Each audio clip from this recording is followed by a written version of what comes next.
All right, we have hit the button and the light has turned green, so I think we are all set and ready to get started here for another Super Robot Sundays here on Sound Goblin Gaming as we start our playthrough of SD Gundam G Generation Overworld, which is significantly easier to say than any other G-Gen game we've played so far.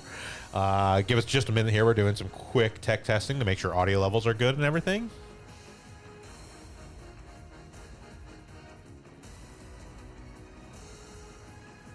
Yes. Yeah. I'm waiting for stuff to catch up. I just got through your speech. Yeah, I'm mostly just... If you're hearing a banging noise, it's because a cat has decided to rub her face against the microphone. Yeah.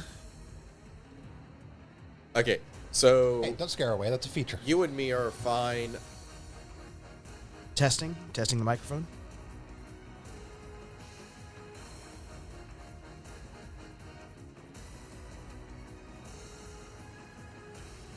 Okay, so Mackie is a little on the quiet side. Did Mackie speak? Yes.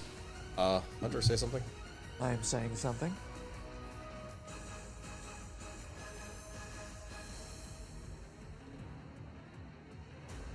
Yeah, turn Hunter up. I already did because I could hear it as well. Okay, and... Yeah, but... Let's have a little bit more distance from the mic. Yeah. Krampus is good, though? This is not a test. A test. Yeah, aside from voice issues. Welcome to the club. I can only fix the biological. I can't fix the mechanical. Wait. Okay, yeah, I think we're good. Got that one All right. backwards, but we're good. Yeah, so we'll go ahead and get started here. So this is G Generation Overworld. This is actually taking a little bit of a step back. This was the game prior to G Generation Genesis. It is technically a pseudo sequel to the game before it, which was SD Gundam G Generation World, which actually is it's Japanese controls, by the way. So O is your Circle is accept, X is cancel. yeah. Okay. As you can see here, we have the option to start game with import data.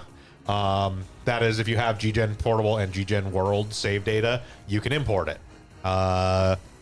Those games don't have particularly good translation patches at all, so no. All right, so just start game. Yeah, just start game.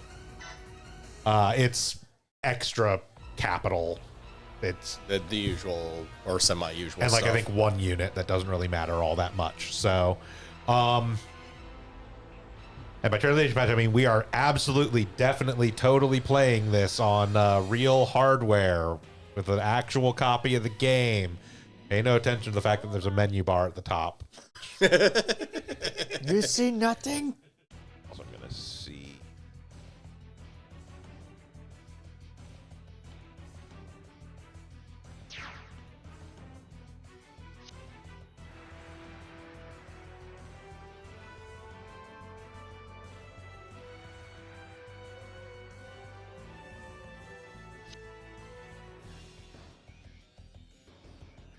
There we go.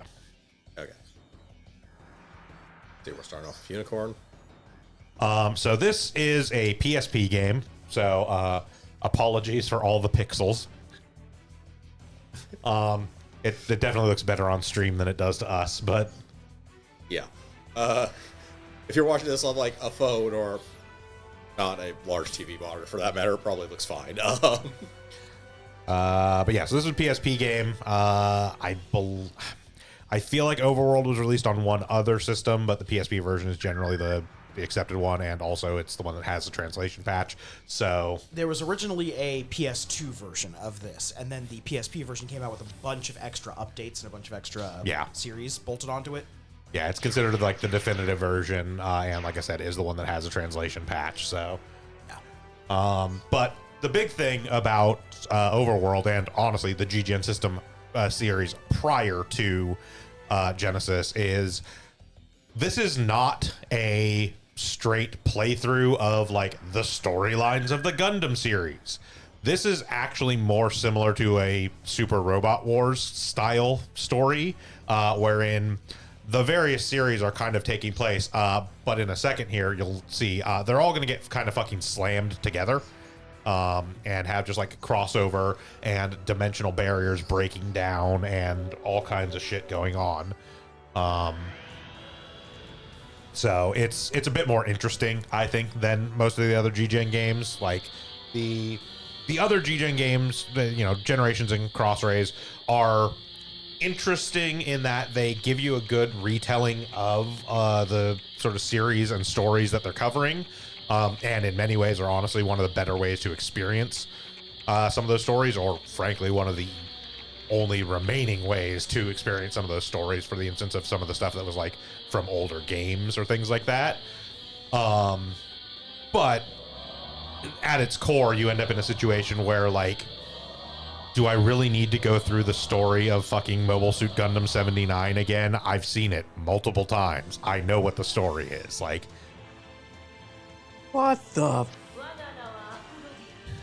this is Aphrodia, definitely not Aplodia. So since this is a fan translation, there were some choices made. We will be abiding by those choices and referring to things by the names they give in this translation patch. Oh no. Just because it's funny to me.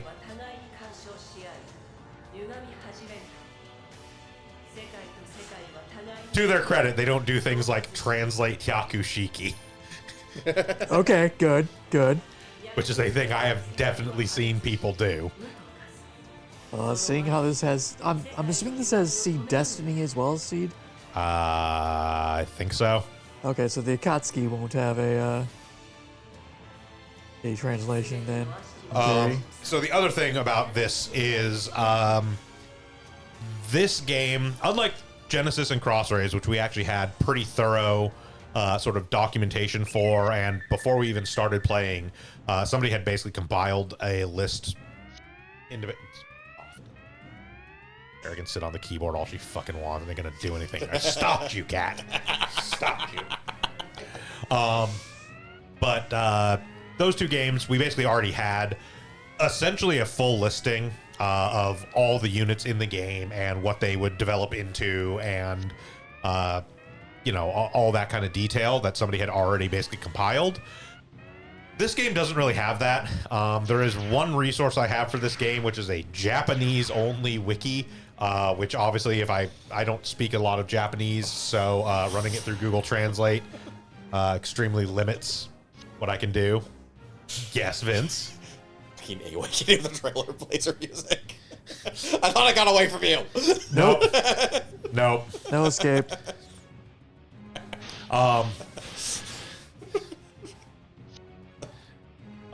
But so the primary resource we are working off of is I have a 99.9% complete playthrough of this game.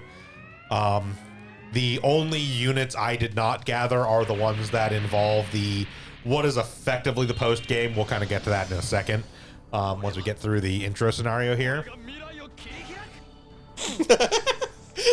Thank you, translators, for sticking text to the machine. Yes, that is actually one of the really cool things I actually really like about this translation patch. They actually, because like those little like cut-ins are image files, like they're hard coded.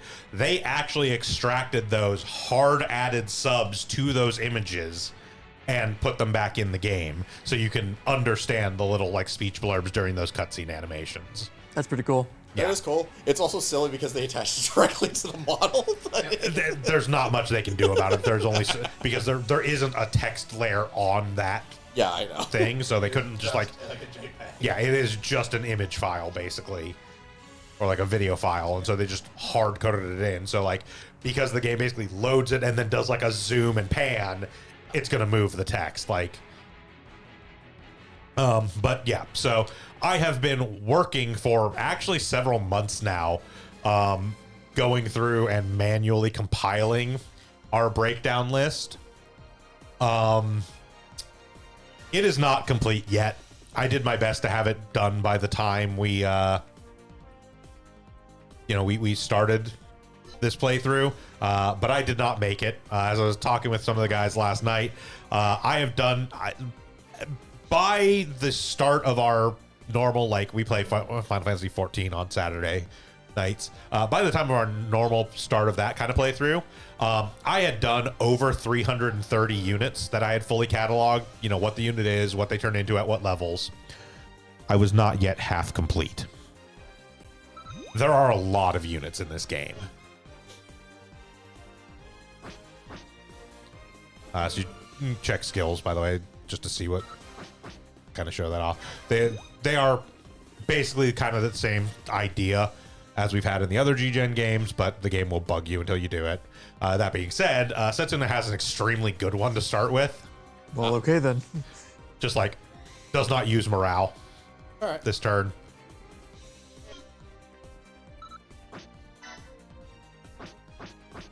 I see, okay. So Yes. Sword Bits and the Trans Am system are both morale using abilities. The Trans Am system, as you can see, is an insanely powerful attack. It's a little. 7,000 power with 3 separate lock-ons. Yeah, you can target up to lock 3 lock 3 is anything that says lock means it is a multi-target ability within that range. Okay. So he can target up to 3 units with Trans Am. But yes, I will be continuing my project of cataloging all the units and whatnot. So that theoretically speaking, just like with previous games, we can all kind of have our favorite units show up. To some extent, I've already got from a couple of the guys. I didn't even have to ask Shiv because Queen Mansa is in this. Yes, we're going with Queen Mansa for this playthrough.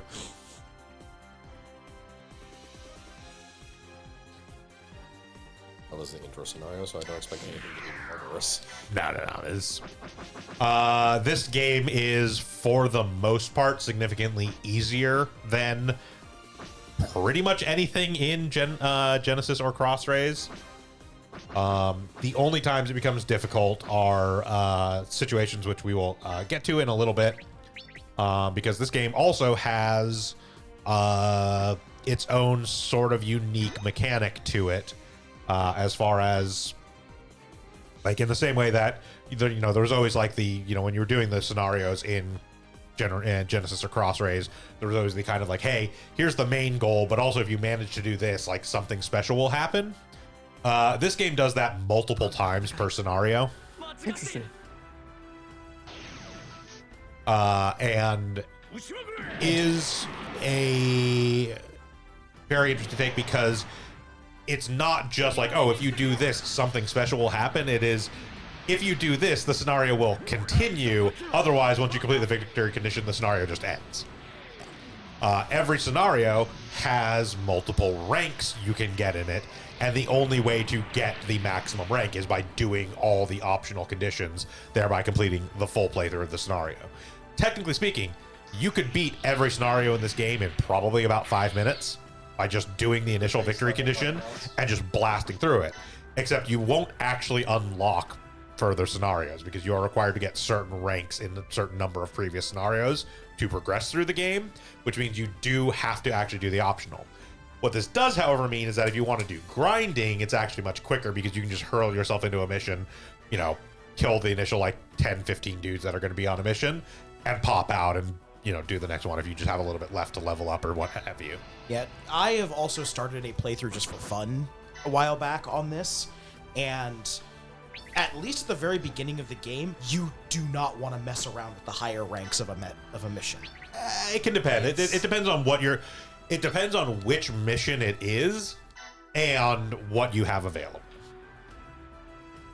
I could see having a different starting unit or choosing a couple of another starter. Yeah, because we'll get to that in a second too. The way that this game works, I do believe, technically speaking, it does have the ability to make custom pilots. We're not doing it because they are significantly worse than just the default G-Gen original characters and the base characters. Yeah. Unlike Genesis and Crossrays, where they had some degree of parity, they're at least generally okay in comparison to some of the canonical pilots. In this, they are not good. I think if you have the best possible stat growth, you get 3 in every stat per level, which is not terrible, but when you consider that there are some canonical pilots that get like 10 to 12 per level in their primary stats, you very quickly get outstripped in anything you're trying to do. Oh, these are actually recharged by returning to the ship. Uh-huh. That is neat. Yeah, so unlike the other games where skills are really just kind of one-use things, these are, in fact, if you go back to your ship, you will get your skill uses back.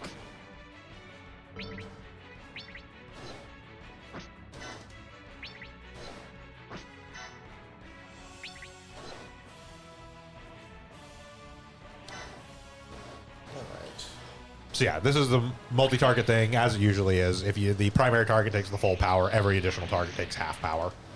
Okay. But generally speaking, with these guys, since they were already so weakened, half power is going to be more than enough to deal with them, especially on a crit. Alright, so... I don't see a get gauge, so... Yeah, the levels and kills for this map do not matter. Yeah, Okay. this is just an intro map. Got it. This is basically just setting up the story of the game and tutorializing.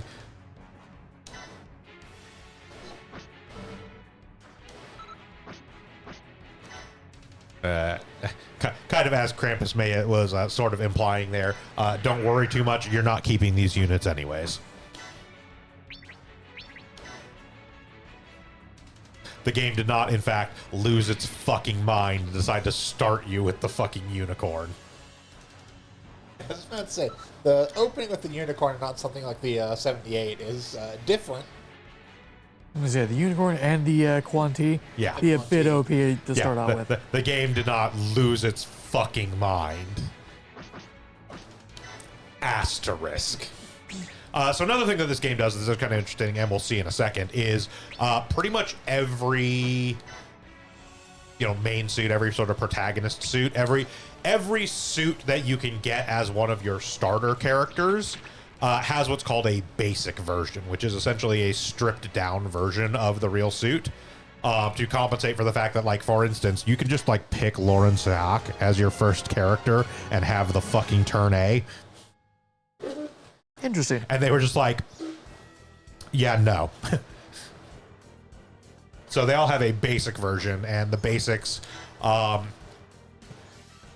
primarily speaking, turn into regular versions of various protagonist suits at various levels, and also all have a pathway into like the whole Saikoro Gundam Haro Psycho Haro pathline. Slide amounts of Val. Yeah, quite literally the reason they gave you the unicorn and the Quanti to start this one is because they didn't want to have any fucking possibility of you even remotely failing this mission.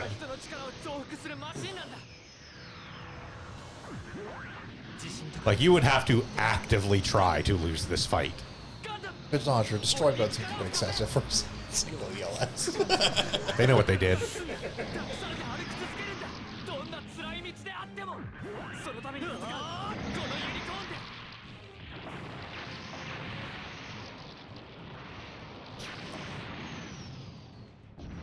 But yeah, so I've already gathered from Shiv and Hunter what their desired target units are. I still got to get that info from Krampus, and I've still got to decide for myself because I'm currently torn between two. And mine is whatever the hell I want to run. I'm playing with it. Yeah. I presume we need to figure out who we want to be pilots as well, because while I want the Queen Mansa, no way in hell I'm actually allowing you to get Glemmy in it.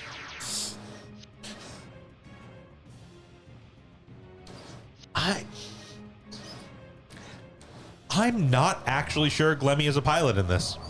Good. Good. I seem to recall Glimmy is a pilot in this. Not that anyone's saying that I'm picking. I have not cataloged the pilots, so I haven't looked at them for quite a while. I forgot this series allows you to mix match pilots. Now I gotta figure out who I'd want the pilot. Yes. Yeah. Hey, Amar.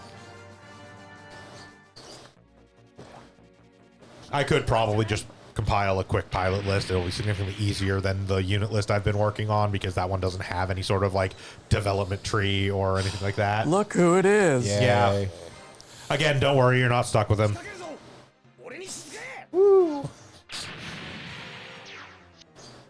There are a lot of G Gundam units in this. Oh, I'm so Like, happy to hear that. a lot. Oh, god damn it.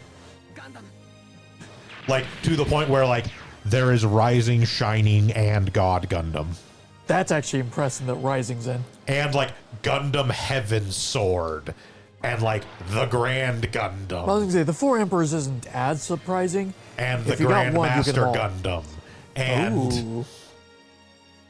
Can we get the horse? Funsaiki is not its own independent thing. It is a move on. It is a move on Master Gundam has Funsaiki. Does Neo Grease's Zeus Gundam in it? He has a chariot. Zeus Gundam is not. Neros Gundam is I was in about to this. ask, is the Scud Gundam in?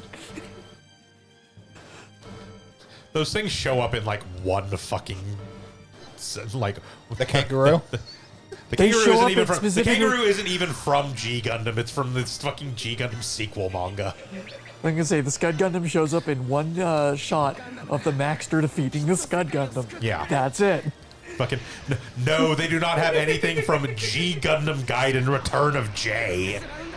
They do not have Neo Australia's Jumping Gundam, a giant robot kangaroo piloted by a boxing kangaroo in a fucking, in the fucking elastic suit that fires off suicide Joey robots. I did not know about that part. That's even bad. Uh-huh. Yes, it has little Joey robots that hop out of the pouch on Jumping Gundam, cling onto its enemies, and blow up. Oh, that is fantastic. Speaking of which, we're getting something for the anniversary of G know. Gundam. We've seen like 10 seconds of a thing and like the concept art for a new character. Nobody has any idea if it's going to be like a 2-minute short or like an OVA or what, because they won't fucking say anything. But I'm just happy we're getting something new G Gundam. I mean, it's the 30th anniversary. They're always going to do anniversary celebrations for any series that has any degree of popularity, which is why we will never see any anniversary thing for Age. But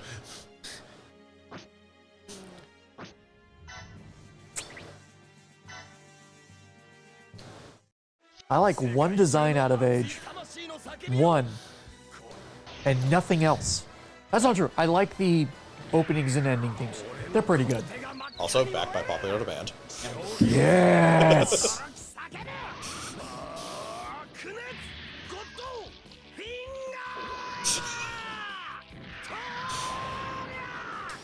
I actually like the animation for it in this more than I like the one in Crossrays. Crossrays has some very hilarious moments with that I think animation, the however. general animation in this one is better better. than Yes. Cross Race. It's having the it, like, ending actually, like, shot of lifted him up. holding it up with the explosion is Yes. better because where it puts it on the target sometimes is fantastic. So one of the other, In fairness, I believe it does still do that in this one if it's a kill shot. It only didn't do that because it didn't actually kill that ELS. Because Domo, we don't aim for the cockpit in Gundam fights. Grabbing helicopters, blowing them up is fantastic. I still think the greatest one is the nuke Mobius. Like, no, no. so one of the interesting things about Overworld is actually a bunch of people recorded lines specifically for if they're piloting the G Gundam. Virtually every pilot has a burning finger call out. That's amazing. Basically, every pilot they could get the voice actor for has a burning finger call out. Now I want another SD G generation game to come out with Soletta. I'll probably do another one at some point. I mean, technically, theoretically, Eternal is happening. It is true. That's the mobile one, right? Yes. Okay, I meant like a real game. Yeah, it's actually a decent map attack. Yeah, there are actually a lot of really good map attacks in this, surprisingly. At least half of them belong to Seed. Not surprising. That is a series that is well known for beam spam map attack style attacks. Especially from this unit. It reached a point where my primary like junk clearing unit was the Strike Freedom Meteor. Yeah. 僕の全てじゃない。もうやめるんだ。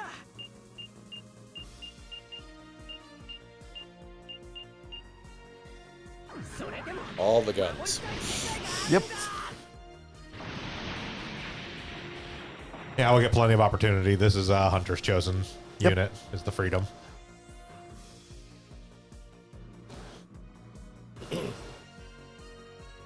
It is probably one of my favorite Gundams. Not favorite mobile suits, favorite Gundams.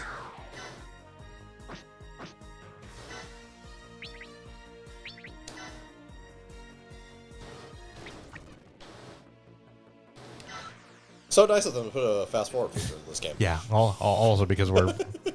I'm not even going to keep up that bit. Yeah, because we're playing this on an emulator. We just have fast forward so we can skip through shit that we don't care about. Right there.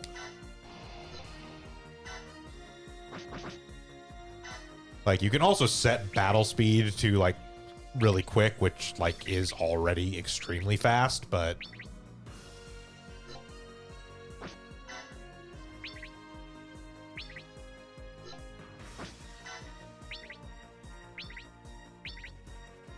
Okay, I'm taking a look. Alright.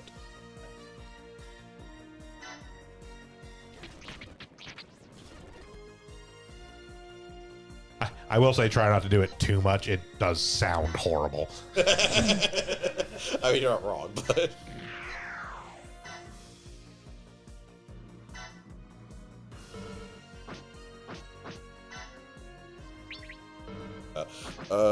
Sure, we'll shoot you. Pick up.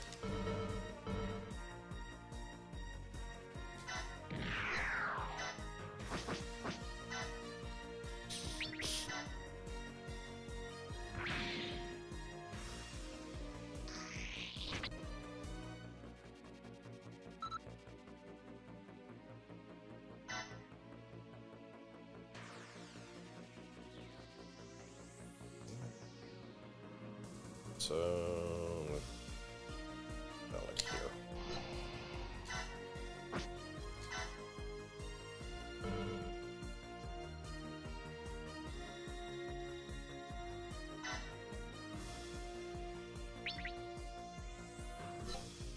Oh yes, for those of you who are interested in suffering, the first 6 minutes of the Gundam Seed movie, Gundam Seed Freedom, is available to watch on Gundam Info YouTube.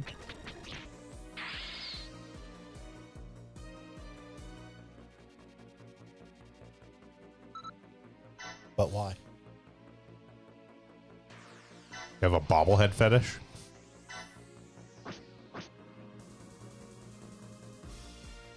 Because some people like seeing cool mech designs being wasted on terrible characters.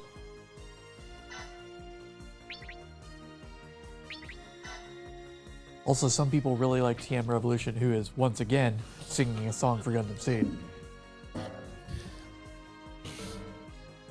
And then, yes, it is within that first 6 minutes that it gets played. Of course it is.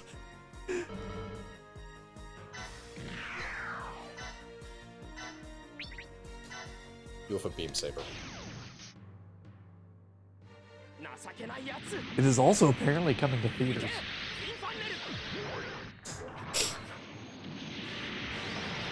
It's an extremely elaborate beam saber attack. It's the new Gundam. It doesn't do anything simple. 決着をつける。 And we're It's not gonna even punch a it beam anyway. saber, it's a punch! A punch and a punch and a punch. Calm down, Alvaro. Christ. Okay, I was going for a simple attack, but I'll go with this. Guys, we need to talk about Alvaro. Tension indeed up. Oh, right, the ship. Ship, can you do anything of value? No. I mean, not from there. Probably not from here either, because it doesn't get to move and do things.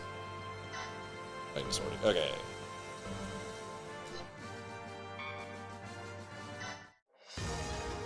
Alright, now to watch them all die.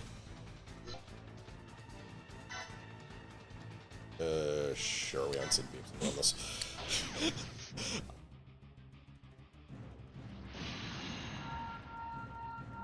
Yeah, like we've seen the ram attack before. I think specifically on the unicorn. Oh, we've seen the ram attack. We haven't seen the beam saber attack from the Ah. unicorn, is what he was saying. Yeah, which I'm not expecting to be anywhere near as fucking ridiculous. I think we have. So right comment, did you really need to use the NT system to go fight a single ELS? Yep. Yeah. The beam saber attack triggers the destroy system. No, I don't know why either.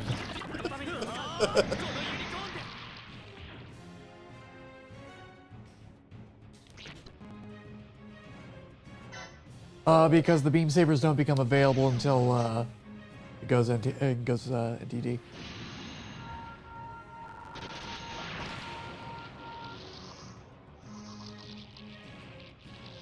この距離ならやるしかないんだ命はおもちゃじゃないんだぞ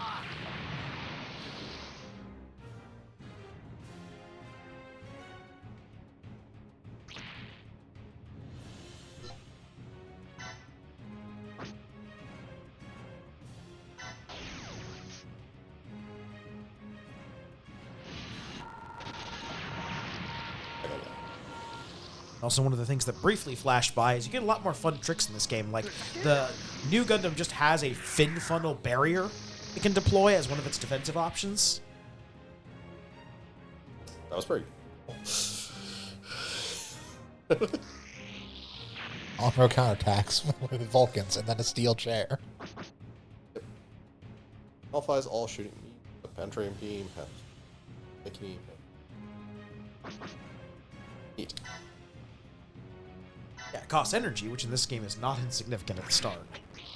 But it's an extra thing that certain things can do, and there's various forms of it. It does have beam sabers before destroy mode. It has 4 total. The 2 in the backpack are only accessible in destroy mode. There are 2 in the actual forearms. That's what I was thinking of. Okay. Which are the ones he uses in the attack. as Yes. well. Yeah. So, Yeah, I was just sitting there like, I've put together a fucking MG unicorn. I'm pretty sure its beam sabers are just in its bracers. I always forget about those ones. Yeah, like, he has beam sabers available without destroy mode.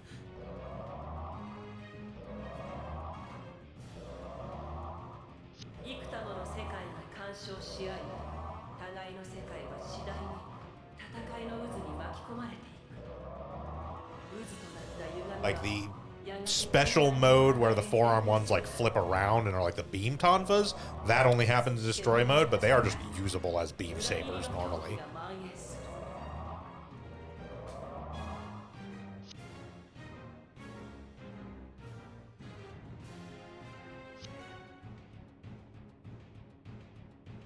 You're gonna try talking to them?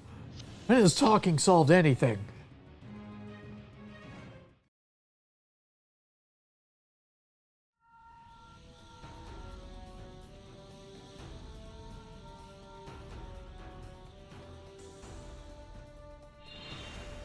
In Gundam, there's a good 10% chance that talking will solve something.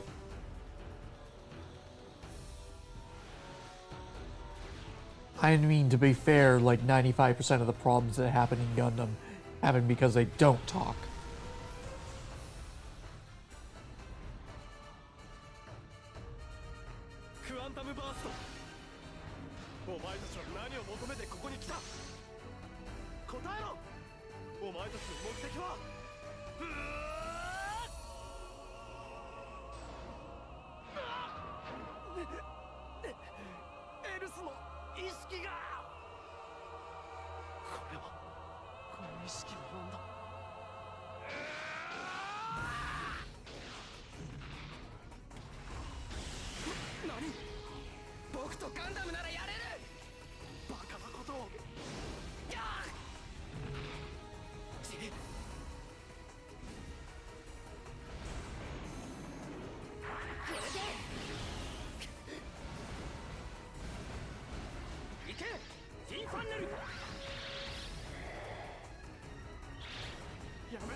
Almost briefly had a heart attack there as I pulled up my Google Drive. Well, so I started scrolling down the list to get to where I left off. And it just so happens that the one I left off on was the James gun. And it didn't have anything filled in. And that threw me for a while because, so the whole reason I'm having to kind of do this as well is also because since this is a translation patch, not actually a full, like, you know, rebuild of the game for Western release, it's still organized alphabetically by the Japanese alphabet. And the thing is like, last night I spent several hours working on finishing up the things under Ka, which also includes Ga, which includes all the, like, Gundams. And for some reason, my brain was thinking that the James gun was part of that grouping. And so when I saw it blank, I was like, did it lose all my work from last? No. And then I was like, okay, no, wait, it's under Sa. Yeah.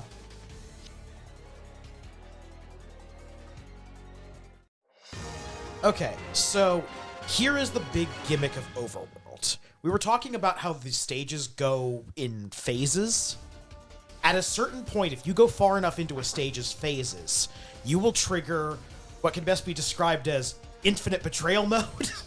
Where so basically what happens is each time you trigger one of these special events, a new scenario from a different series basically breaks in.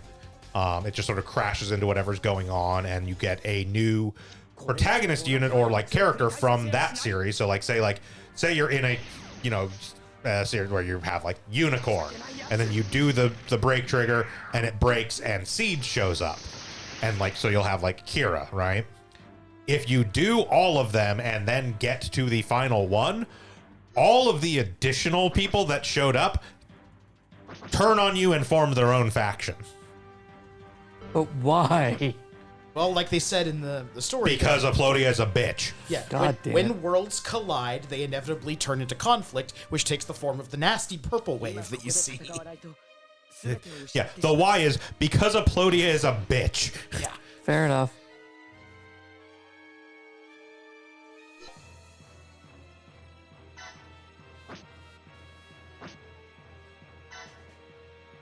This does become somewhat of a double-edged sword, or not even a double-edged sword. There is a good and a bad part to this. In that, almost every scenario, one of the series that crashes in comes with a warship. Yes. Well, yes, God Gundam. Yeah. Yeah. They come with a warship that the given unit that spawns from it is associated with. What this means is if you destroy the warship before destroying the unit, it goes into capturable mode.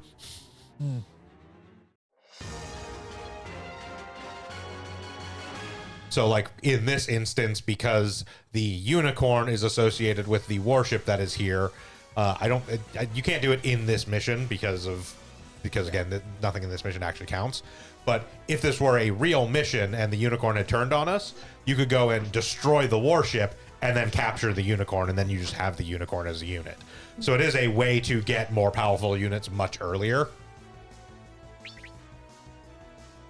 But comes with the caveat of you're having to destroy a warship, which is not always the easiest thing to do when you have like 3 or 4 protagonist units trying to beat your ass.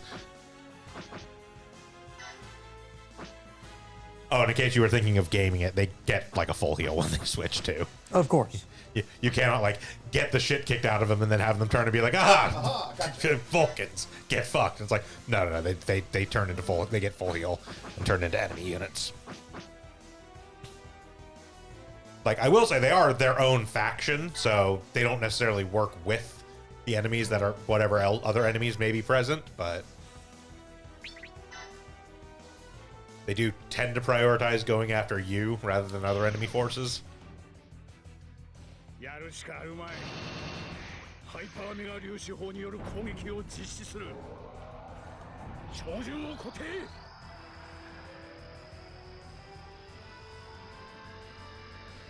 撃ちまくれ。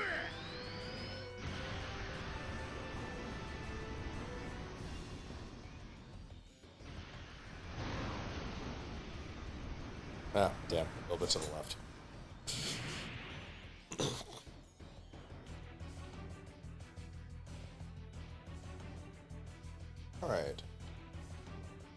Operation fallback while firing. You are not wrong.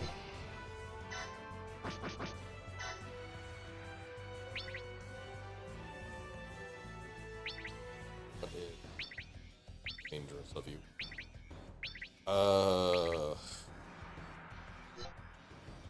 That one.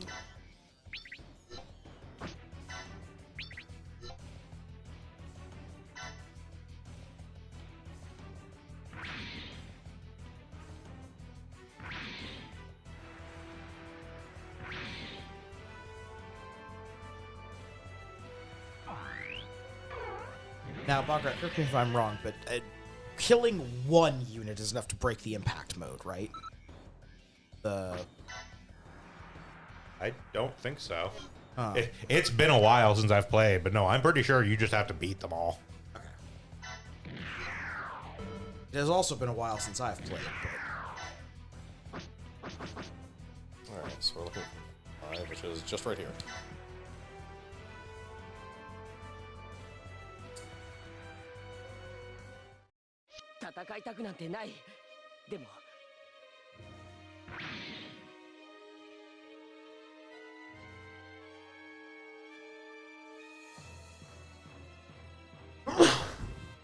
Alright.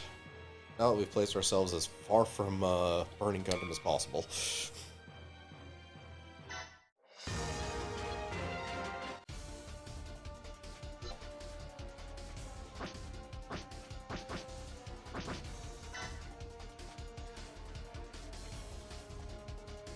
That works.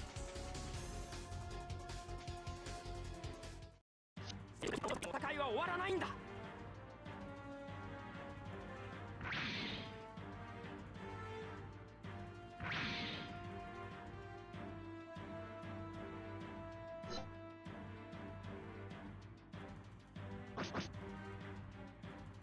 How about no?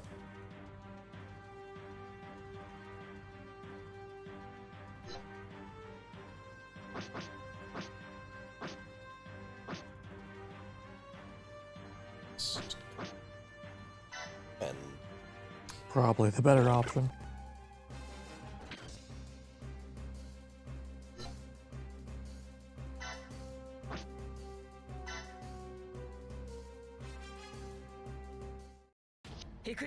Gundam!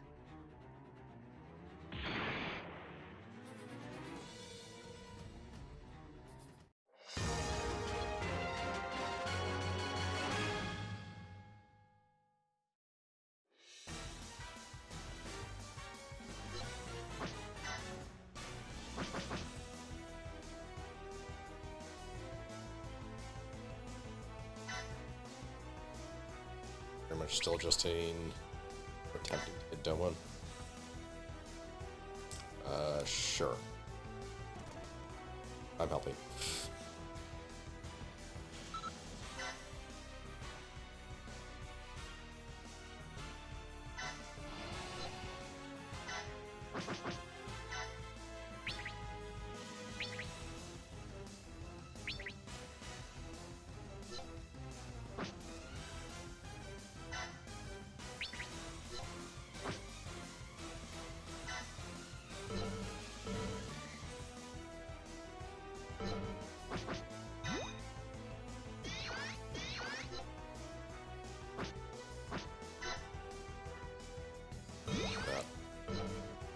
Do both. Target.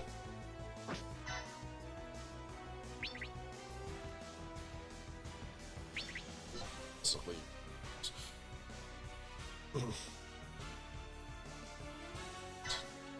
Yeah, the elementary school kid, not a threat. And yes, I know he's older. He does not look it. I mean, also you say that, but I will point out that, no, the age is really quite fucking threatening. Okay, I know maybe beating one of them in impact mode does do it. The age is. The Burning Gundam, however, is... yeah, the Burning Gundam is more of a threat. The age is still a threat. Yeah. I don't know if it's just in this one that beating one gets them out of impact. The other thing, I know for a fact if you defeat the warship, you can capture the unit. 決して戦うことのない者たち戦ってはな We'll figure it out as soon as we get into a regular scenario. Yeah, I might be very well just remembering this tutorial fight where they just do one and it's done. その狂気は大きな渦となり世界全体を破滅へと誘うジェネレーションシステム中枢に広がるワールドコアそこに悪しき者が侵入しシステムを書き換えようとしている I mean, other than you? I was gonna say, is it you? Are you the evildoer? その証 No, it's definitely Code Phoenix and Code Amelius. 悪しき者をワールドコアに近づけてはならぬすでに時間の猶予がワールドコアより世界を歪めようとする悪しき者を正すのに我が名はアプロディこの世界を正しき方向へ導く I'm just saying, you look like a villain, lady. She doesn't sound like a villain. She wants to bring justice to evildoers. Lead the world down the right path. Something about that just doesn't sit right. Don't know what it is.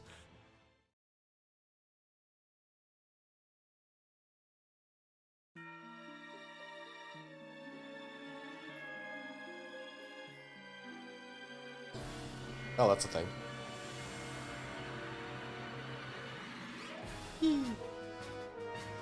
Now the actual game intro.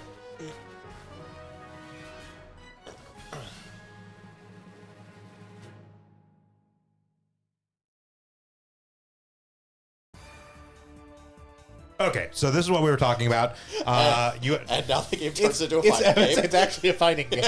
But yeah, so you now get to choose one of these characters to be your starting master. Generally speaking, it is typically the protagonist and the primary antagonist of a given series. And you will also get, as you can see, it's listed underneath them. You will get a version of their mobile suit. their mobile suit. If it's a particularly powerful one, you'll generally get a basic version. If it's not particularly powerful, you'll get the like the real version. Okay. What? Wasn't the GPO 3 the full version? They do a full No. version of the GPO? No, GPO 1 full version. Oh, fair enough. GPO 3 is the Dendrobium, dude. Yeah, Oh, that's true. Yeah. And, Yakushiki. you could pick Jared Ness to be your... Queen of Space. From the new...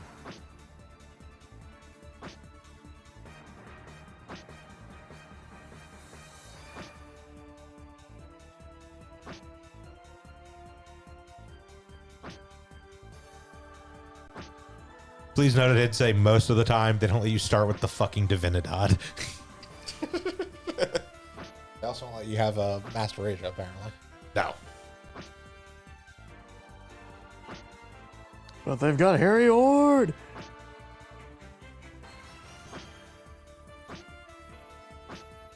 And both Screamy Boys. Yeah, Maker. Man, I wish Mr. Bushido was in this game. Okay, that's a whole circle. Yeah. So, obviously, shit on Asuka because I hate all of you. Let's be fair. I have no internal preference per se. Does anyone have a suggestion? I mean, I would like us to have the full armor at some point, the full armor unicorn at some point, but It's not hard to get there. it won't be hard to get there anyway, so really just pick what we want. I mean, I have my preference, but it does start you kind of underpowered. Oh. Probably not as underpowered as Krampus's preference, but Oh, no. My preference is not Graham Maker. I like Graham Maker. Graham Maker's not my pick. I would pick Garrett. the X is not a bad unit to start with, yeah. You know what? That's not a bad one. There is. I have not seen this series. I have no idea about this person, but the satellite cannon uses the crap out of me. Yeah, mine would be That is my entire logic. mine would be Seabook in the F91, which is a decent unit, but definitely not like it's sort of mid-range for protagonist units. But yeah, the X is definitely gives us a good starting off point. Yeah. Also, as you may notice, his second skill is free capture, capture. which is really Yeah. fucking good. That is just the capture everything on the board that's capturable, that's in a capturable state, rather than having to be within range to capture. That's pretty good. And yeah, as you can see, you get the Gundam X Basic, which is its own Yep. thing. Yeah. Does not have the satellite cannon. At level I expected it 6, would. I believe, it turns into the full version of the If you press triangle again, I think you'll actually see. Or no, that's just info on that. Yeah, I can look it up, but yeah, at some level you could turn it into the regular X. X, and presumably the double X and all the other X divider. It's a whole progress. various other It's a whole things from progress Gundam line. X. It does. I don't think it goes directly into the DX. I think it has to go through a couple stages to get there. And he reduces the end cost of beam weapons. Non-beam Non-beam weapons. Or non-beam weapons, sorry. Yeah.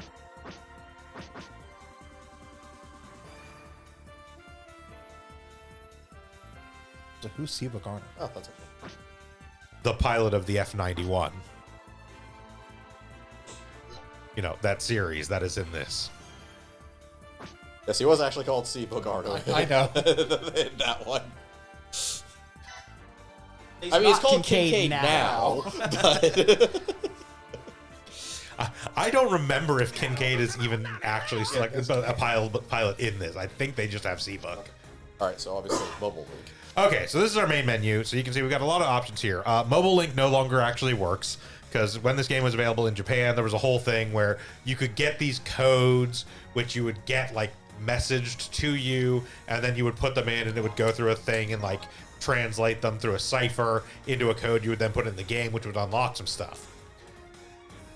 This game is not popular enough for anybody to have put the time and effort into like reverse engineering that cipher. So there's that. Unit collection just shows you, you know, what units you've seen and unlocked and what have you. The gallery is the like, you know, you can see like character profiles and stuff like that. None of these have been translated, so don't bother. Options, give you your options menu. You can go ahead and take a look and change stuff you want. The battle animation on from tech option.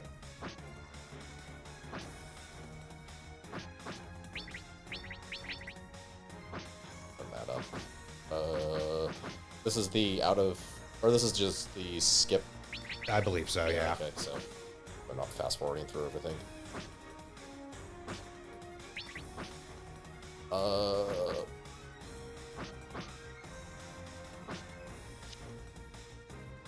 Really, will seem fine. Sound honestly seems fine. So, all right.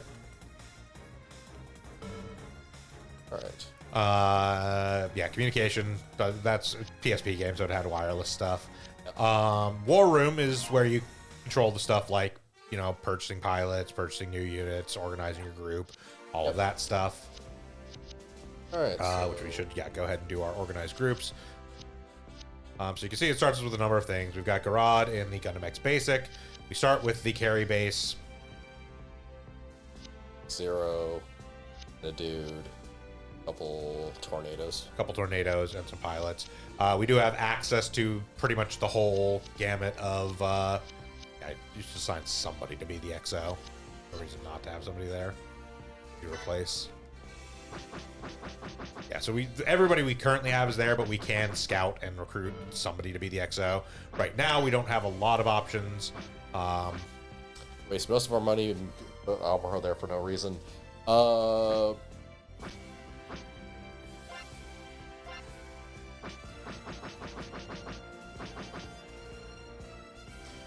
This guy's by series, so you can. Yeah. Yeah. If you press the start button, you can change how it is sorted. Cost, alphabet, and series. Yep. Let's sort by cost because I'm looking for someone cheap, probably. Command is EXO. Yes, XO is specifically you want command. Keeping in mind that like everything in this game is reduced by like a factor of 10 to the stats you might be used to. Yeah, that makes sense. Blood. Okay, so far Blood is the winner. Yeah, Blood is actually not a terrible XO. Alright, Blood it is. Alright. And like technically speaking, we could recruit produce another unit. Oh boy, adopt. Yeah, we have access to a very basic set of things, pretty much. Yeah, we have access to a wide variety of things from a wide variety of series, but they're all like the gruntiest of grunt units. Yep. Are there any grunt type units we'd want to get to start building towards anything? Probably. I don't know. I mean, you can never go wrong with like a Jim or a Zaku too. Yeah. All right. So those lead to a lot of stuff. All right. Let's start with a Zaku 2. And we'll want to scout a pilot of some sort. That would be out of money. Yeah. Then we'll be out of money. Yes. Yeah, but we'll have a full 5-person contingent. That is Sith Mitville, not Shiz Mitville. All right. Among you is a half pilot, obviously for Albo. Splurge a little on the pilot. And Well, you're let's right. start again. Hell yeah, Akahana. Do not get Akahana. We're not fielding a fucking underwater unit. Akahana is fucking worthless. I know. Keep going up. God, that asshole. That asshole going. too. Keep going.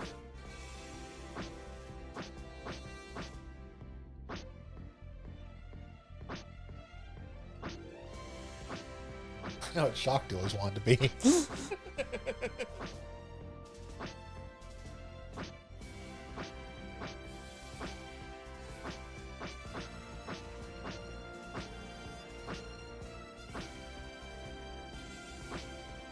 Like, you're not really going to get much that's decent in this price range, so... No. Most of the ones that are decent are going to be the original characters. The Yeah. rest of them are They're all gonna be better off pricey. on. Well, the Origins. G-Gen originals are also generally somewhat cheaper. Yeah. I find Catra and put her in there. She's, like, literally the cheapest one, I think. She is pretty cheap. Which one? Quechua Reese. Yeah, there she is. She has high defense and decent awaken. And okay charms to get XP, but not great at anything else. Sure. This early, it doesn't really make much of a difference. Ah. But then, if you go ahead and head back to the main menu, the actual like main menu. This is just where you do develop design, whatever. So you can see there are two options here. There's World Tour and there is World Core.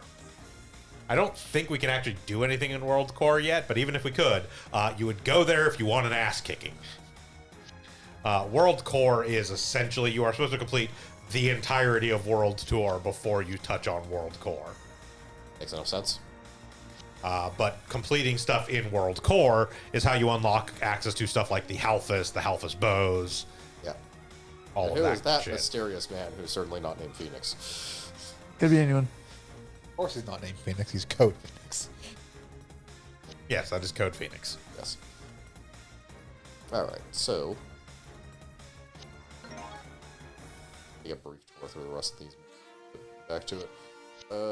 Research units. That's just your develop, design, barter. We could check design and see if we can make anything right now. Just hit one of them, do all designs. Yeah, there we go. We've unlocked. We can unlock how to make a gym sniper. Hooray!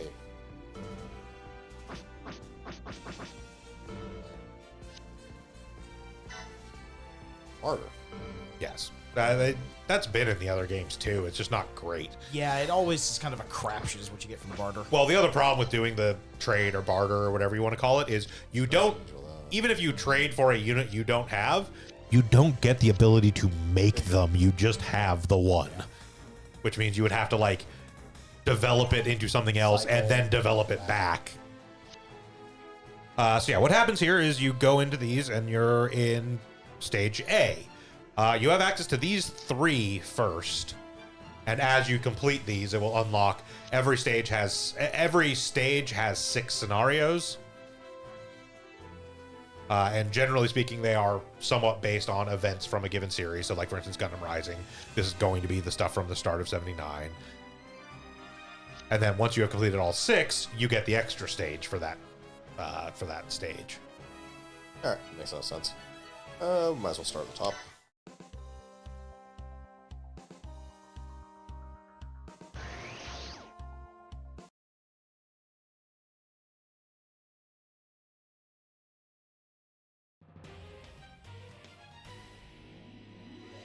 Gundam 大地に立つ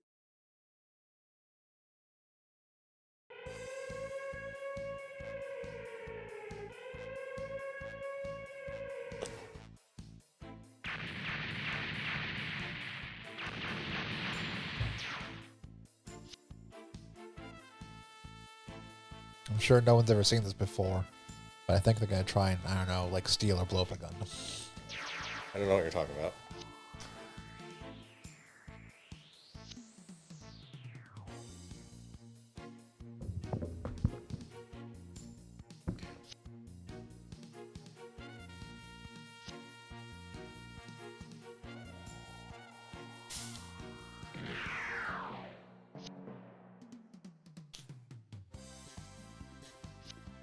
One flaw in that logic is you're not Char.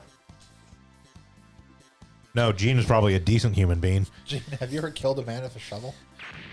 He's working for Xeon. There were a lot of people. Yeah, I know.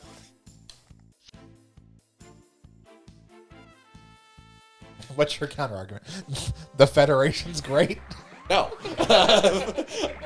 It is I said nothing about the Federation being good people either. Listen, it is extremely... Just because the leadership of Xeon were full of shit doesn't mean a lot of the rank and file soldiers weren't actually in it for, like, Space Knight independence. And had a pretty fucking valid point, because the Federation were fucking awful to Space Knights.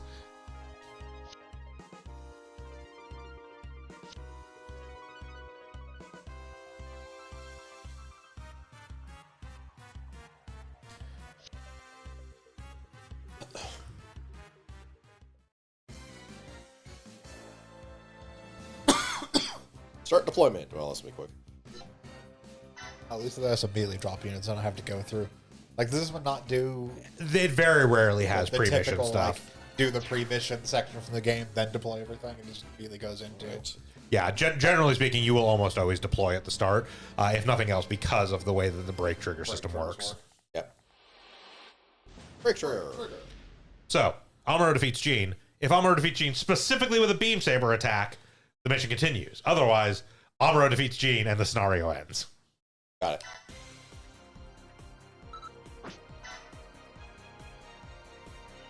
Recently okay as range 1. There's Gene. Right.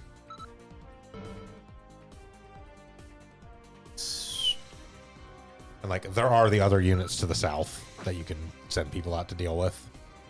Just to get, like, XP and such. We'll start with you then.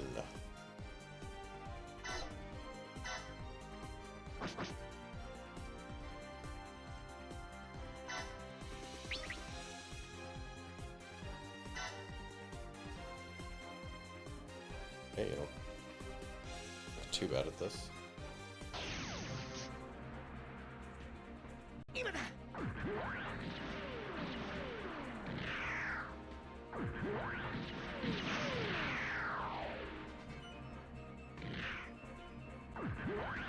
I would expect from starting units. Yeah, like, the other thing to remember is the basics are, like I said, a very stripped down version of the protagonist units. So they're not really busted powerful. They're decent. They're better than a grunt unit, but they're not, like, you know, one-shotting things out the gate. Yeah.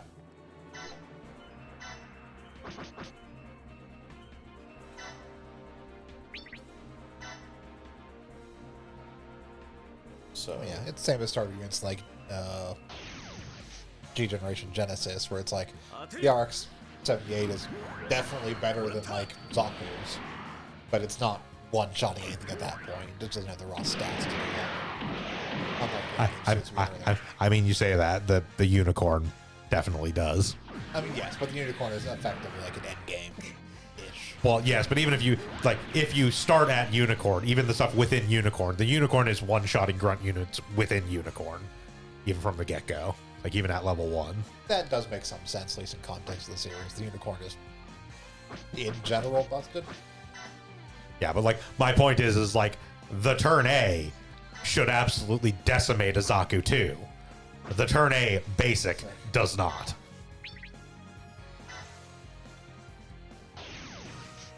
Ooh, go catch one. It is worth noting, by the way, that master select thing we had earlier, you will get more of those as you progress through the game. Basically, every time you complete a full stage, you get another master you choose from that list. Okay.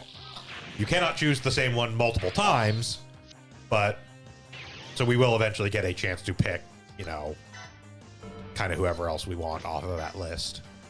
And you essentially get the pilot for free, and you get the unit they come with, you know, whether it be a basic version or the real version if it's one of the like weaker units. Actually, It is worth noting, if you have already recruited that pilot when you choose them as a master, get fucked. Like, you don't get any, you don't get a refund, you don't get an extra copy of the pilot, anything like that. You just Makes sense. yeah.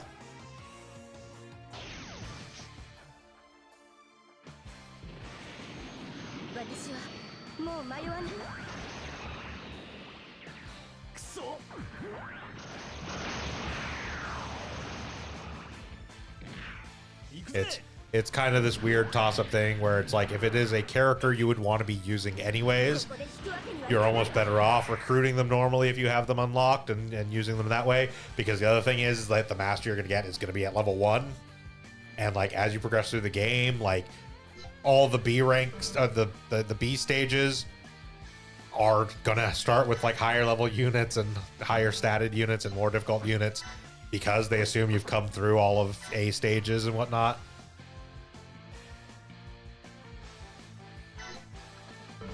I'll attack anyways. You can't move the battleship.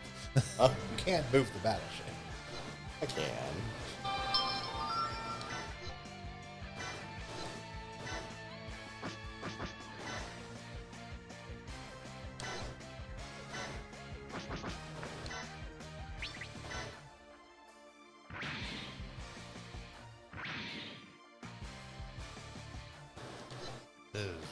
Board game Sunday? Yeah. What skill do you have, Elmer? Accuracy.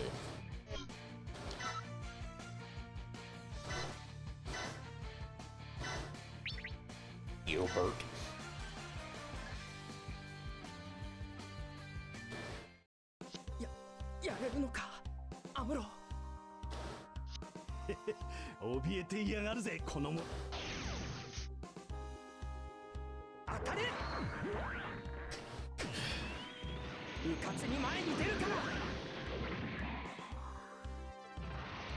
Yep, for sure. Okay. I mean, it's fine. You can kill on the crackback. Yeah. There's no turn limit or anything, so. Alright.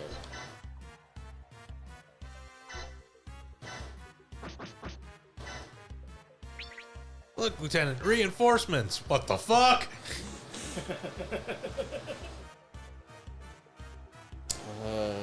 Is this even a good idea? Probably not. I mean, you may as well. Taking a hit's not gonna kill us.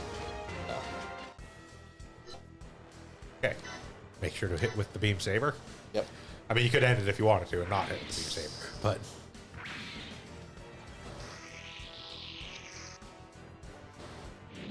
you hit the reactor.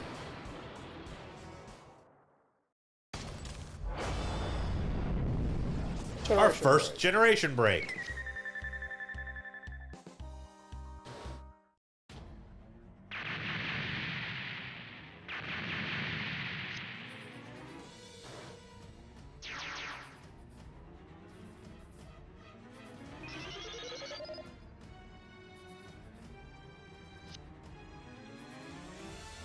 No. They're worse. They're vegans.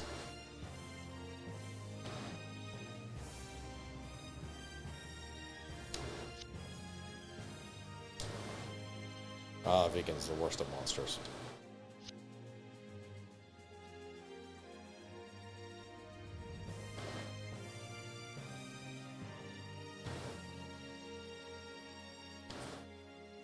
Sure.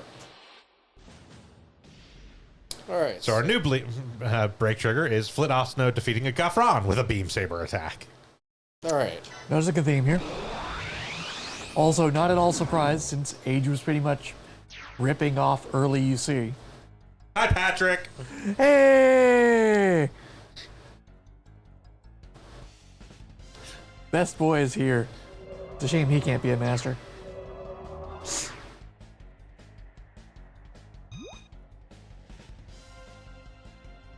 All right. It's Yeah. the ace. Yeah, the secret stuff still happens from doing the generation breaks. But yeah, in this instance, if we defeat Patrick, we can capture the other 2 units. Yep.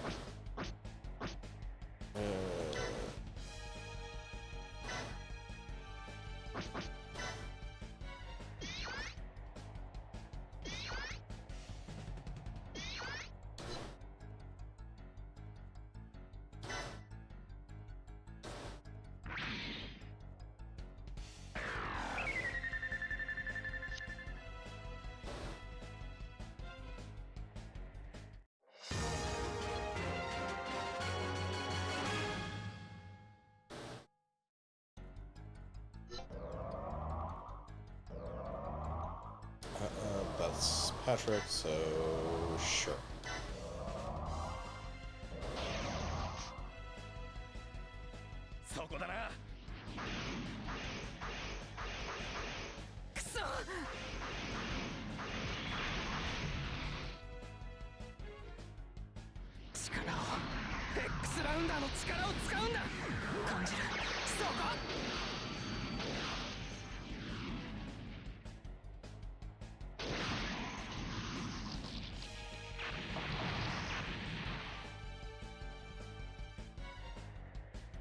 So let's defeat Patrick and we can capture the other 2. Yeah, if you defeat Patrick, we can capture those aliens.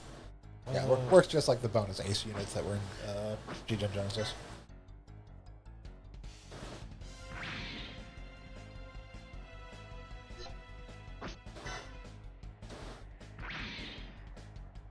There's no point in attacking them. Ah.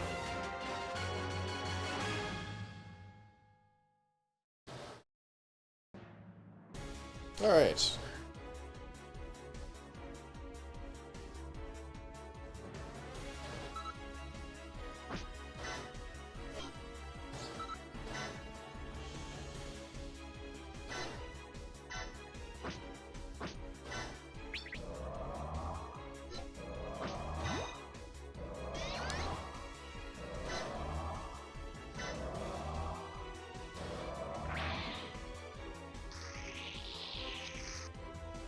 Hi, Patrick.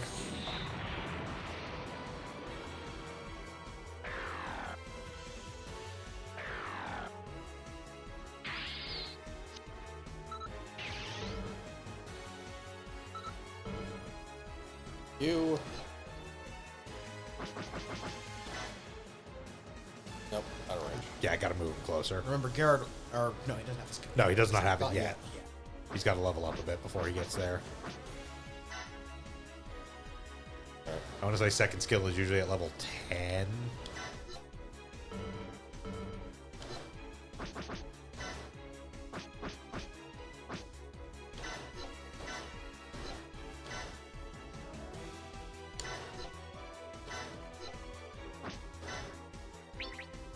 This one at least. Okay. Yep. All right.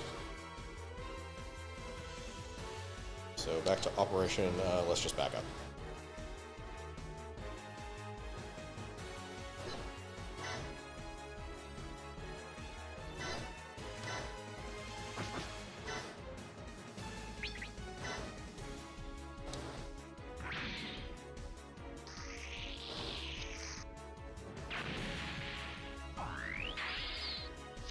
Yeah, as you may have noticed already, the early game of this is actually more challenging than Genesis or Crossrays was.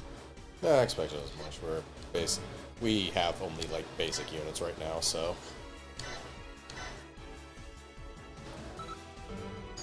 It's like our stuff, with the exception of obviously the Zaku, is better than Zaku's, but it's not leaps and bounds better than Zaku's. Yeah. It is not, don't have to care about most things attacking us at this point in the game. Get on the ship. Slight heals. I would also probably move Amuro and Flit more towards the Enemies down south. enemies down south because they're going to be better able to. Well, that's I think they are stronger than any unit we currently have. they're Absolutely. easily stronger than any unit we currently have. Which also presents its own set of problems later. But Yes. That's a future problem.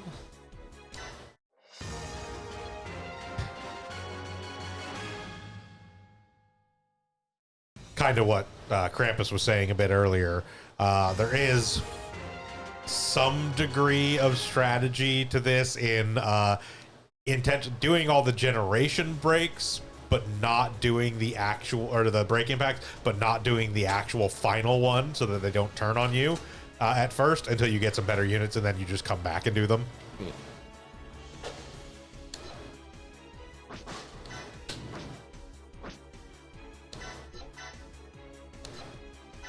That's what I ended up having to do, is just do like the first couple of breaks and then intentionally not do the next ones. Like complete a mission, get XP. Like I said, it's doable. It's just very difficult, and typically speaking, at least early, especially early on, you'll probably lose a unit or two doing it if you actually push to get the full like generation break impact thing. Let's see.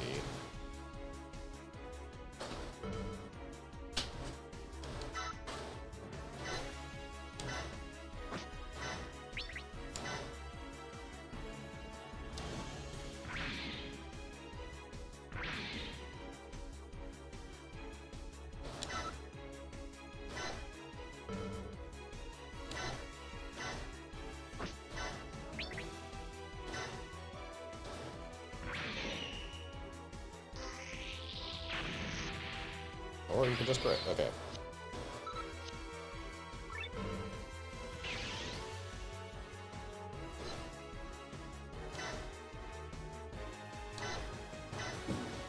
I would try not to let them kill everything, though, because we also need extra units. Yeah. I mean, also, as soon as Flit kills a Gafron, either the mission is over or we go to the next thing, depending on whether you kill it with a beam saber or not. So there's also that factor to consider. You can kill them as long as you don't kill them. Yeah. How far is my... About the same.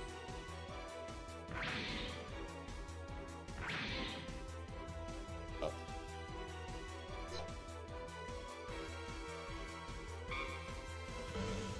Oh, right. You haven't done any... Or you Well, have, he killed, so he got a press turn. Where's your range? Yeah. It says a 0% chance of killing you, so... これ以上は行かせないコロニーのみんなに手を出させるもんか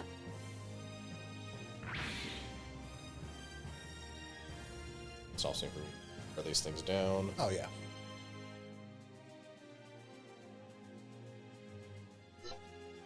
Alright. Not moved.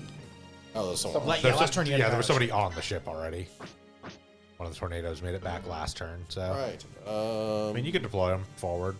They're not going to die from one hit, and they'll also, like, probably not even be targeted, and more than one at most.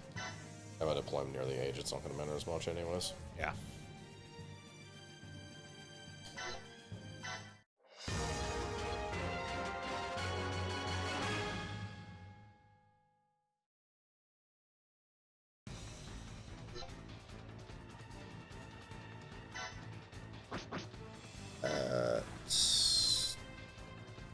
One hit's not going to do. So, alright. Especially if it misses. Yeah. Evade ship! Oh no. I mean, may as well crack back with the beam saber Yeah. just in case. Don't actually. I don't think it's gonna him, kill, it's not but going to, like if he probably. crits, maybe. But Yeah. Okay. Yeah. I don't actually want to kill him yet. I want to clean up these other two before I actually like Progress, advance it. yeah. Have potentially more stuff show up. oh, Or they turn on you. it's not pretend. No. The impact. There are 3 breaks, then an impact. There are always 3 breaks, then an impact. Then more stuff showing up. Always. Yes. Yeah. Yeah, there is not a variability in the progress of scenarios. I will say that much. It is always the same number of breaks before the impact.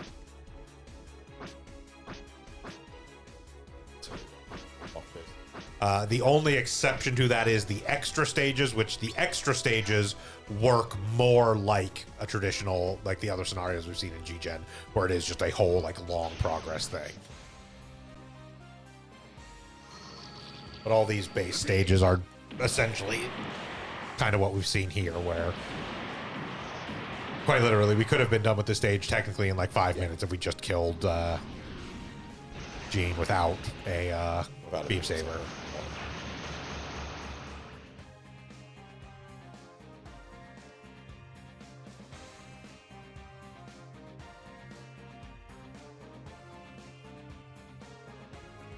Got like about 6,000 and level whenever I want to.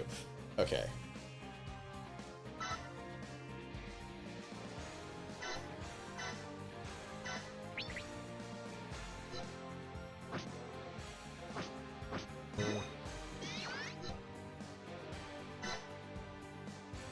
Let's go with that.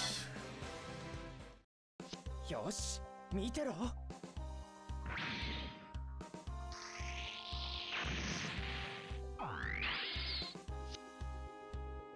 So it worked for Alright, somebody come out of the ship. You.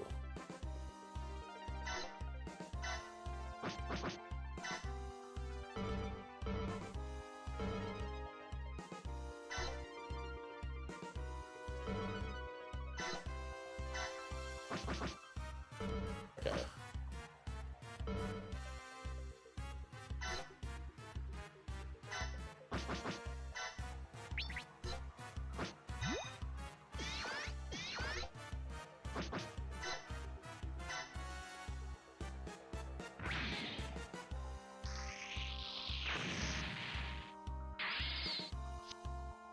Alright, now we'll advance.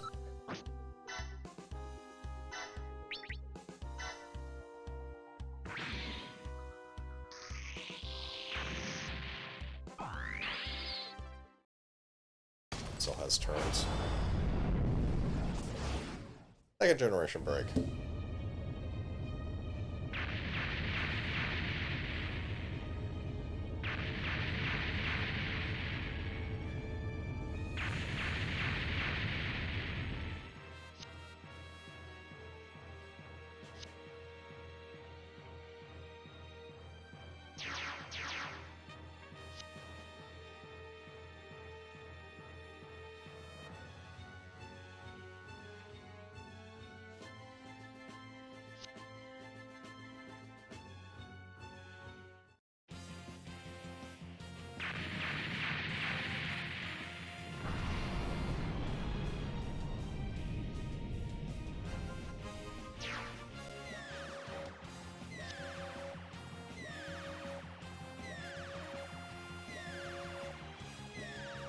We're here to protect you, colony. We just blew a hole in the side of.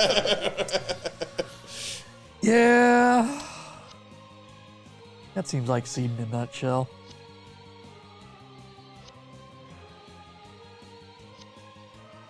Presumably, we'll have to destroy this in order to be able to get Kira's Gundam.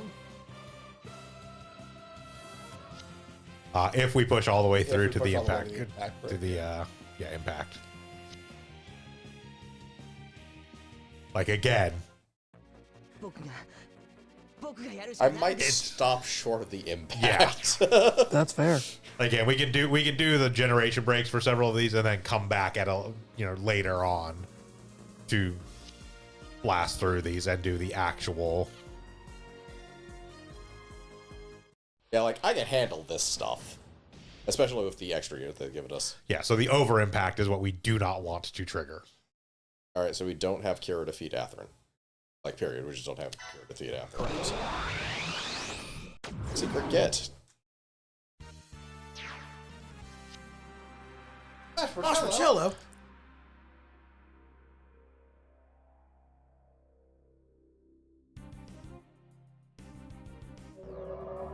Surprisingly good unit. Remarkably good unit in Super Robot Wars. X. Or Super Robot Wars X, yeah. Or Super Robot Wars X, Marshmallow. Alright, so that's a Gallus J. So it's basically defeat him and capture the gauzes. Yep. Yes. Alright. Which are okay units, but much like other games, most of the time you're capturing to sell.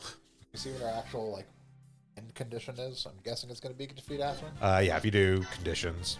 Yeah, just defeat all enemies. Nice. Alright, so I actually do have... So the two things you can do is either don't have Kira defeat Atherin or have him do it in more than 4 turns. Alright, so... This Jin can stay alive while I capture these two. Got it.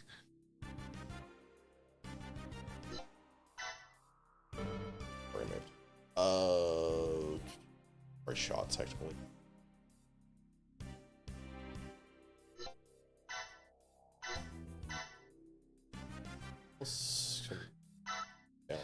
That being said, the thing that you can sometimes do that does make somewhat of a difference is, like, for instance, in this one, I don't think there's any argument that the most dangerous of the things that have shown up would be Kira. So what you do is you arrange it in such a way to have all of your stuff on the opposite side of them, because we're in control of all of this right now, right? So literally, move Kira way down there to fight Atherin. Have all of our units just stand around surrounding the Archangel. Trigger it, beat the ever-loving shit out of the Archangel, which causes Kira to go into the power down mode so you can capture him. Yeah, I was figuring like the probably way you do it is by like shoving the units that can be a pain in the ass to deal with just on the other side of the battlefield and then trying to beat down the ship. Yeah. Like, it's not always super useful because, like, I mean, this battlefield isn't that big, but it is still, like, it gives you at least a couple turns to be able to beat the hell out of the warship and try and, you know, get him to power down. You are still having to deal with, like, Amuro and Flint at that point, but you can also kind of you do get to play with it a little bit because you can arrange things. Like I said, you can't have them be super beat up because they do get like health restored, but you can just be like, okay, you guys are gonna go all the way over here in this corner while I trigger this effect.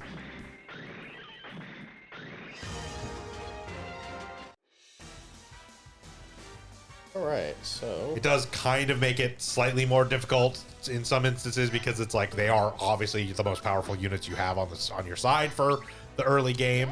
So it's like you're trying to deal with the scenario effects a little bit more difficultly, and like in this instance, like the trigger is literally having Kira, one of the guest units, defeat one of the enemies. So it's like there is kind of a focus thing there, but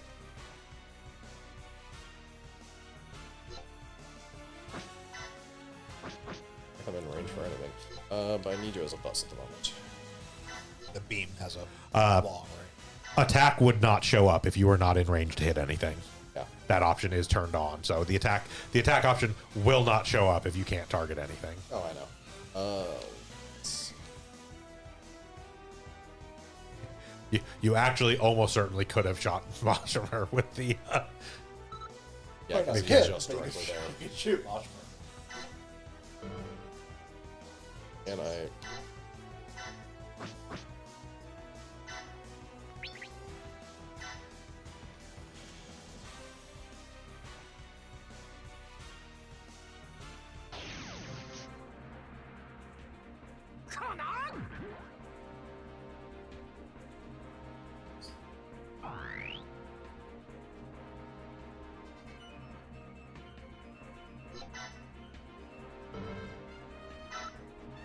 Can you finish Marshammer off?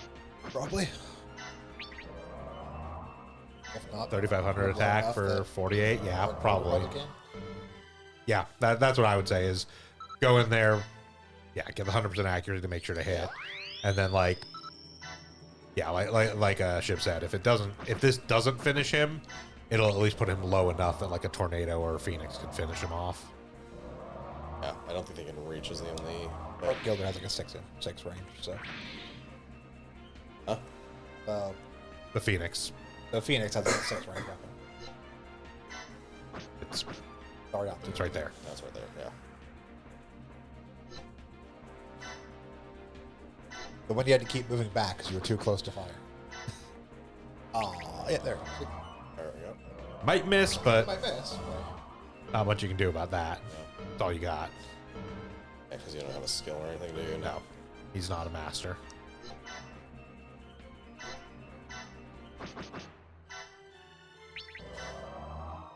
Doesn't have attack back, so it's free anyways. Yep, He's evading. That's why you're at like 49. Because Yeah. got him anyways.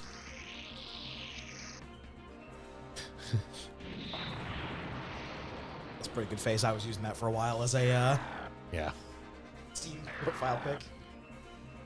and that also helps by taking out two enemy units as well. Not quite Now, enough. the capture range on it is not huge.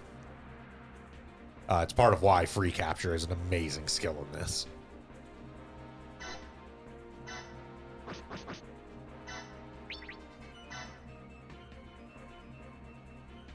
Sure.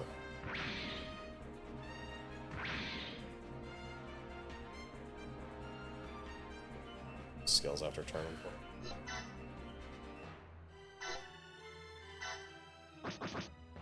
I think.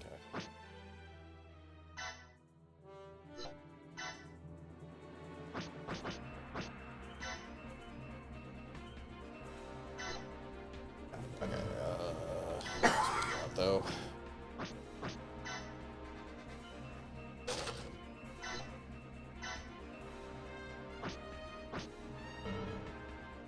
That's where are they? In the Seed back, ships. where the It's stuff had seeds. spawned in. Oh, fucking right! I forget they spawn way the hell over here. that stuff you can just leave there. Honestly. I mean, should still move them up. Kira is going to be useful in helping. Kira will be and useful, If nothing, the ship is if probably nothing more else, useful. soaking hits. Yeah.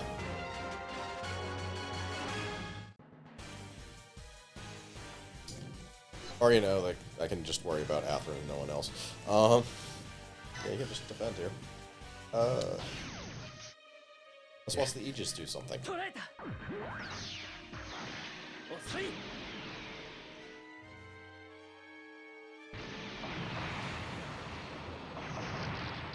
Okay then.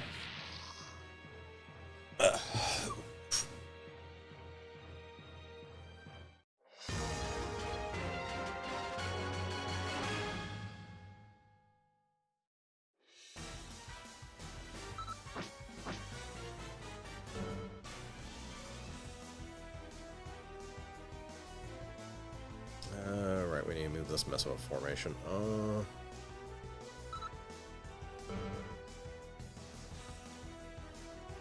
I mean, I would also be focused on getting kills on your actual units rather than the guests, because getting kills on guests doesn't do anything. Yeah, There is not a get gauge in this game. they are good at softening. Yeah, they're going to be good at softening the stuff, but I would not use them to get final hits.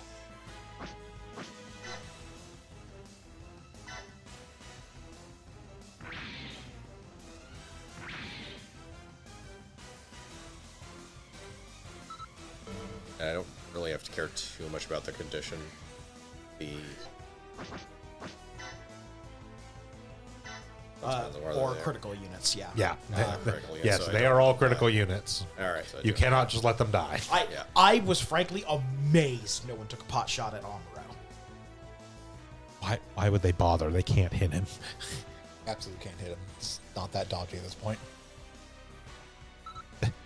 Their chances to hit him are still lower than any of the other guest characters we have. There we go. All right. That's right. He does just have all the master skills. That's right. The first one you get, I think it just has them all. Other characters have to level up as they go.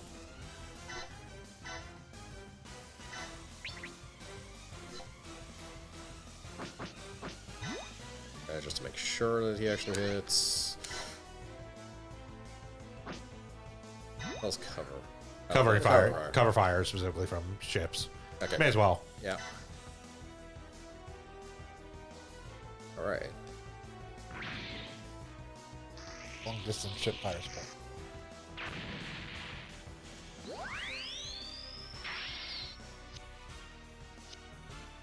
Also cover EXP bonus apparently. Yes. Supporters get extra. Well, the ships specifically get a bonus for using cover fire specifically. It's to help mitigate the fact that ships don't get as many kills. Which makes sense. An interesting mechanic that they dropped in the later games.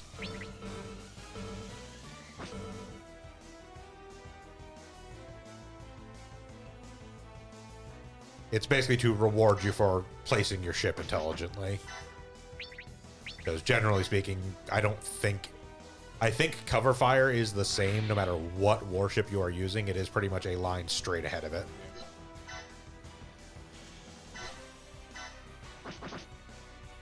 I don't know that it has a specific range. If it does, it is extremely long because I have definitely done cover fire from like 15 plus spaces away.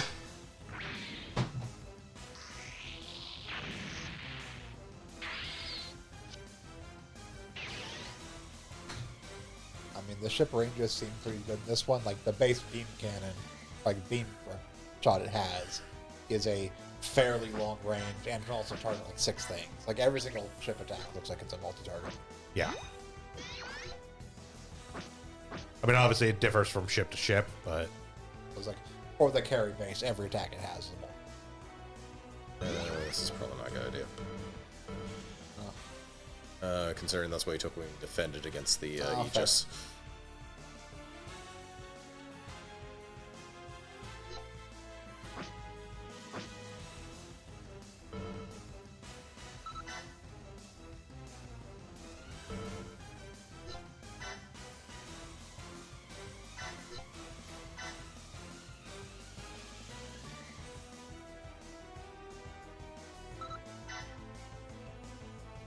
Ship Eater.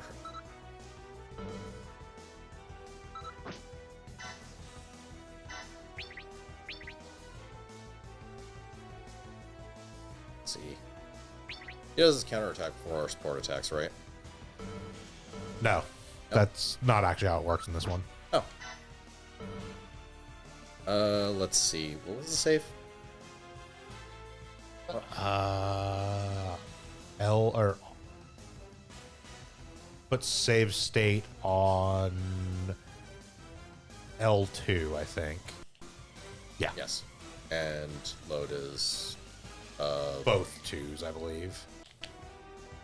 Or no, I think it's both. it's both ours. Both R's, that's right. Because I was going to do it on both twos, but then that saves it as it loads it. Because you're hitting the save state button as well.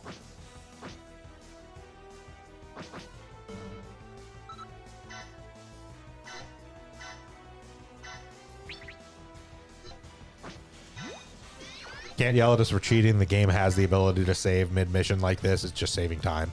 Yeah.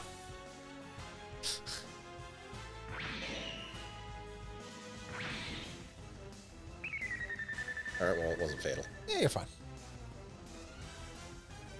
Could probably finish him off with basically anything at this point. Yeah, defend doesn't reduce damage by that much as compared to like SRW games where you tend to get like half damage. Yeah, you would get like 50%. It is defending this. You reduce damage some amount based on your defense stat, Correct. which means like if Quechua defends, She takes like nothing. But most characters don't have that high a defense. Quechua currently has like a 40 defense, which, considering this game uses effect like tens of what the other games use, is frankly kind of absurd. Yeah. But it only matters for action. Yeah, I need you to sit there, attract attention, and live. Okay.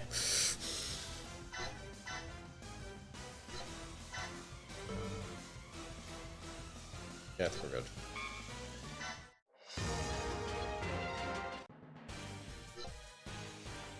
Yeah, hell.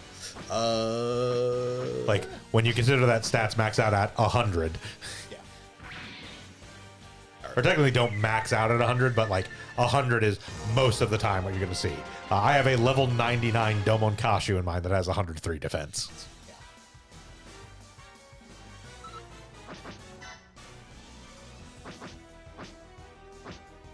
All right, good to know.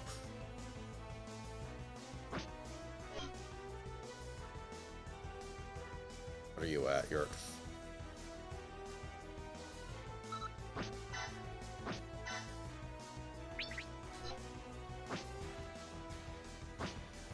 just do I went support, kill it. and he's basically killed by anyone.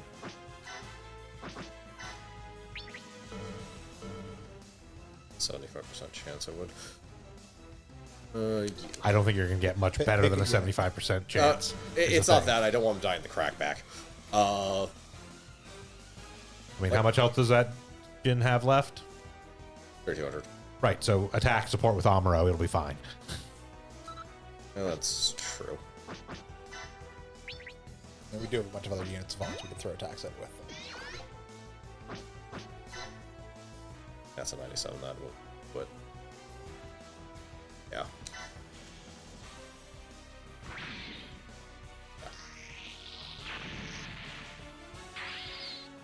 Because either of those attacks would kill them. Yes. At worst, I have a save state. So.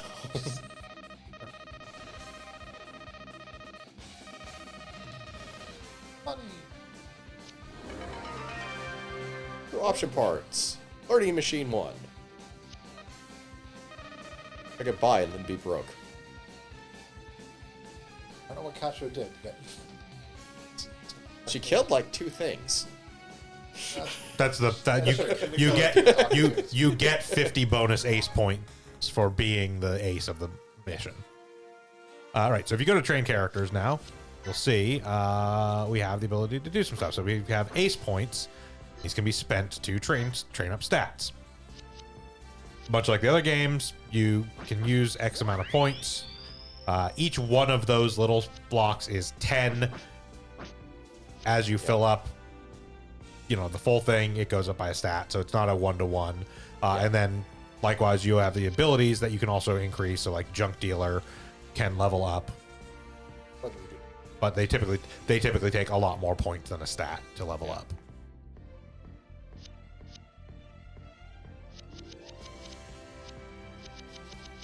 So see what the stats do. So, Yes, they do actually tell you. shoot increase. Good weapons. Accurate shoot, calculate immunity, raises evasion rate, reduces damage from attacks, raises AoE thingy, experience gained. Alright. Might as well work on this.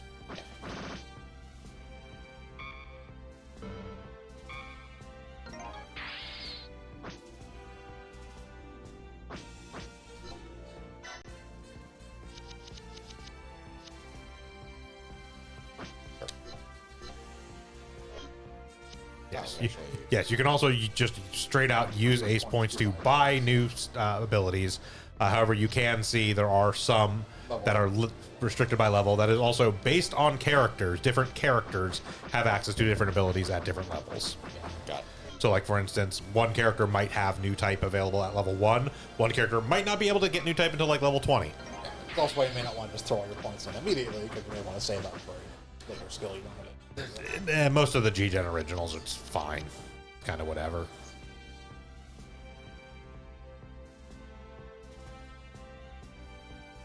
Yeah, we can actually look this up.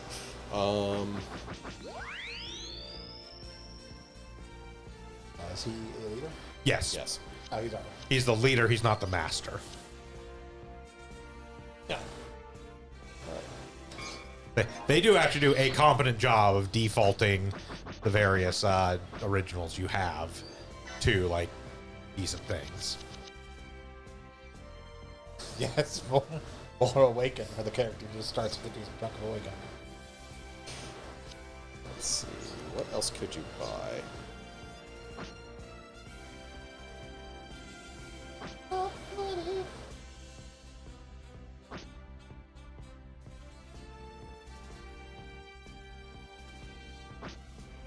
These are all ship officer stuff. Yeah. North.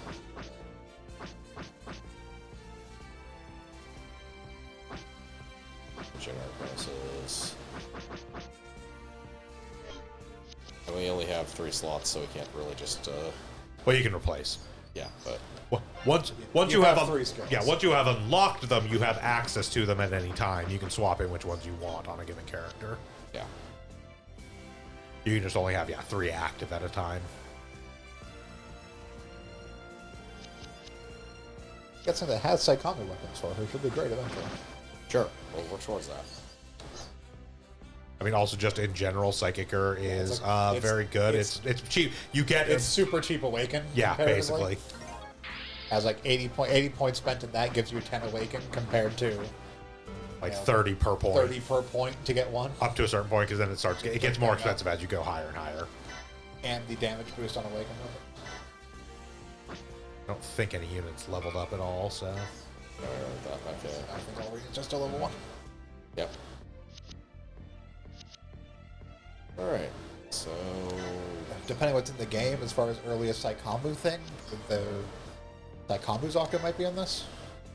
There's a Or few. The Bishop, depending which one they want to go with. There are a few things we can get fairly early that have awaken weapons. I was just thinking, since she's currently in a Zaku too, whether or not the Saikamu Zaku or the Bishop. Those are fairly far down the development line, even from like starting from a Zaku 2. So you can see, as we've completed one, we have now Nice, unlocked just burning another around. scenario. Yep.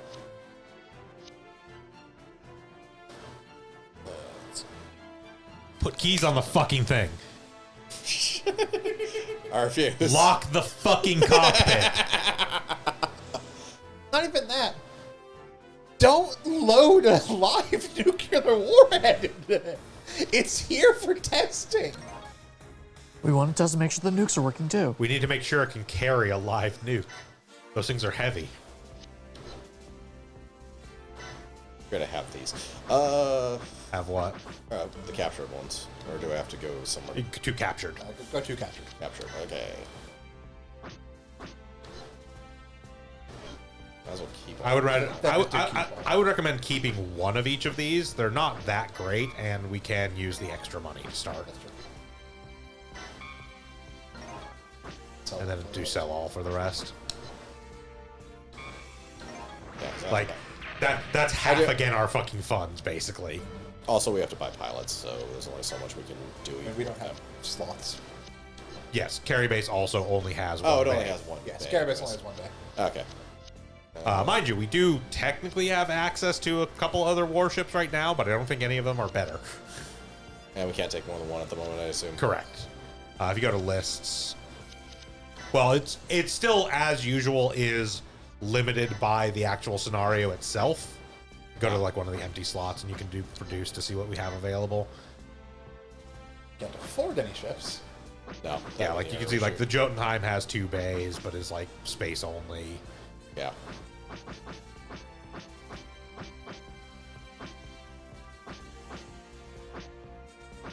I don't know if we actually have access at the moment to anything that has 2 teams and is both space and air capable, White Ark is space and air capable. but only has 1 bay. And it's 1 bay. There we go. The extremely expensive stuff. Right, so what you're saying is we're saving a bunch of money. Got it. Yeah. I mean, in general, you save a bunch of money to get on their ship. They've never been cheap. Yeah, we're looking at like the 300,000 to get a 2-bay airspace. like white bases for the 700. Our cheapest option is like 300,000. We obviously have more expensive options.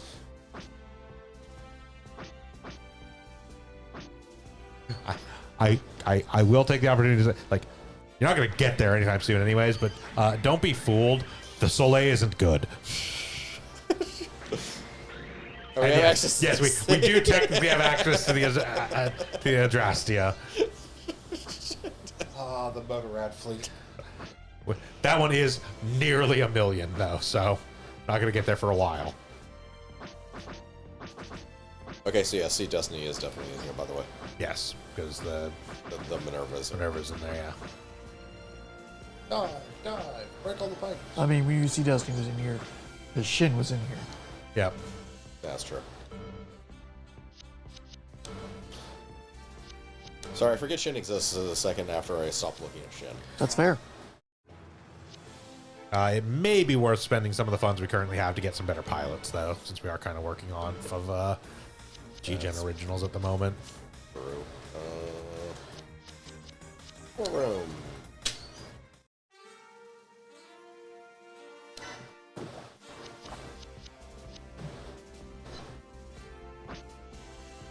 Let's see.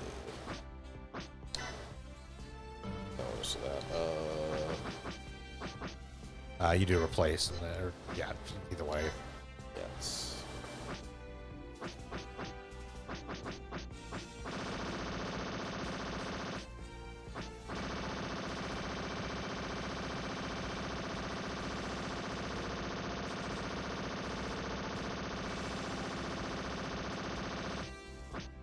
There are a lot of options, at least. Yes, you do start. What's up?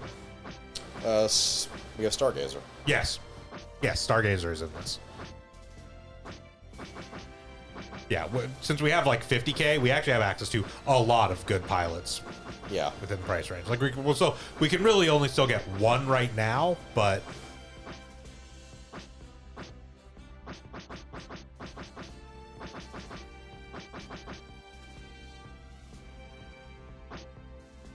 go to Odell real quick. Press square. Ah! Also, please note the translation name. Yep. Accurate.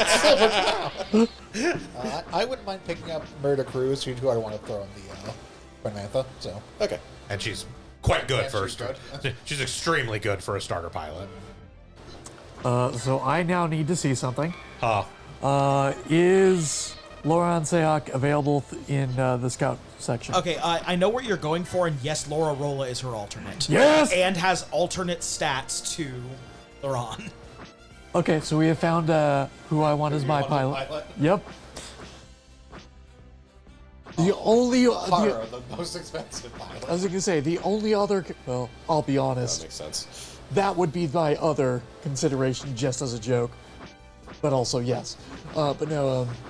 The only other character I think would have been even better is if they have Judao's dress.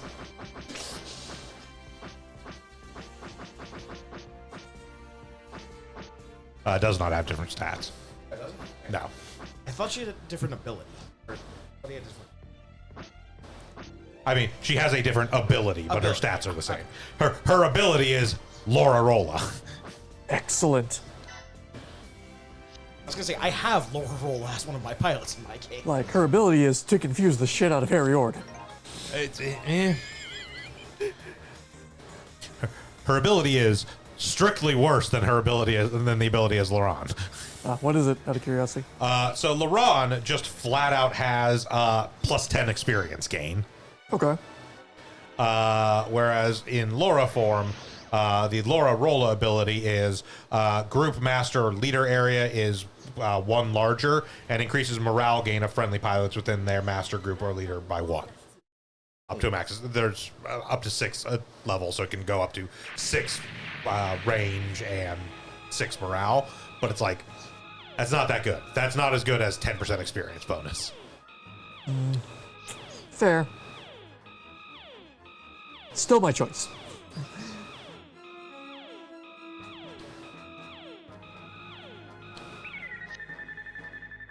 Mainly because I'm not going to ask you to blow all that currency on a Haro. So typically the Haros aren't good.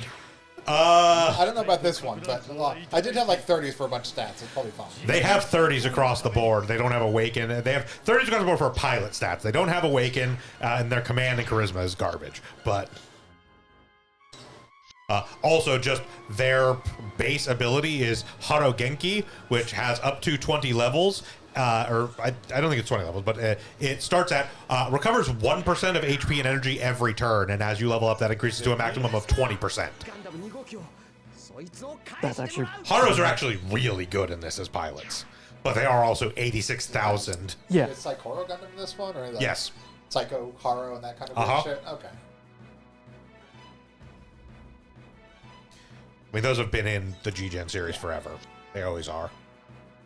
Speaking of Haros, I ended up finally receiving the Ohana Bear Guy kit, which is the Ohana Bear Guy, the Ohana Petite Guy, and the Ohana Haro.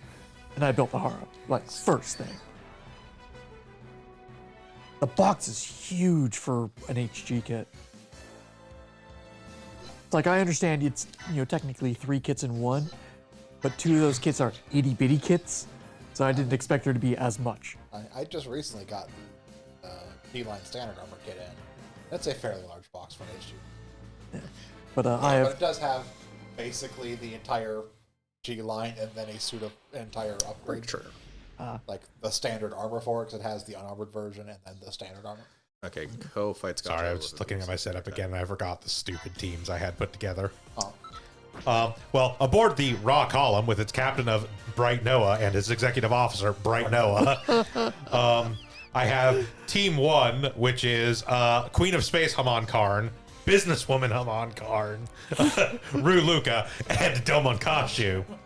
And Team 2, Shar Aznable, Quattro Bacina, and Miliardo Peacecraft. Haven't fit full frontal in there yet, just for another Char. Full frontal sucks ass. If I'm going with a fake Char, I'm going to go with Miliardo Peacecraft over full frontal. it's fair. And then my other warship, the Soleil, captained by Bright Noah and his executive officer, Bright Noah. There are 4 Bright Noahs in this game. Yes. Amazing. I mean, Bright Noah's been in a lot of series. And then my the Team 1 is kind of nothing, but then Team 2, which is Team Protagonist, consisting of Amuro Ray, Camille Badon, Judao Ashta, and Benaja Lynx. That's fair.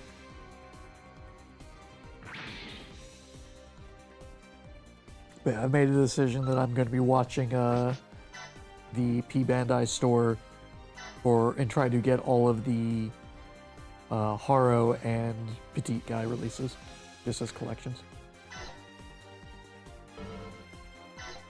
Maybe Bear Guys too, depending. I am sad there are apparently a lot of Haros I have missed. Figuring it out, considering Yep. it's basically the same kit every time. Yep. Color. It is a very small, it's a single runner.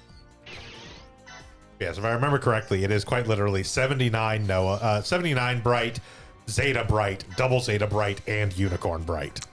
Yeah, that makes sense. Like, the only Bright I can think they'd be missing there would be... Wait, was Bright in CCA? It's been so long since I watched CCA. I think he was. I don't know. I think he pilots, or I think he commands the Rock Island. It might be CCA Bright rather than Double Zeta Bright, because Bright is only in Double Zeta for like a minute. Yeah. Till he hands the keys off to He's there Beecha. long enough to be like, take the ship and leave me alone.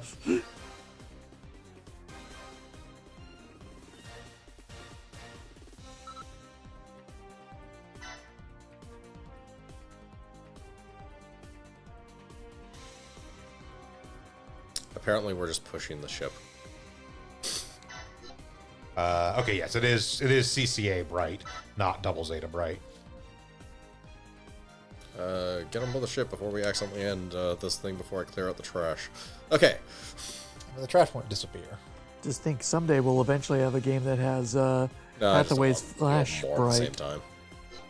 But No, I'm joking. I mean, we won't, because he's not a ship commander at that Yep. point. I know. There, He's just someone has to execute his own son. I mean, this game does have Hathaway's Flash in it. Oh, neat. An important pilot, Mufti Nabiyu Aaron. Mufti. Yes, he's named Mufti Nabiyu Aaron. Okay. Not actually named Hathaway Noah. Well, like, yeah. There isn't a leaving condition.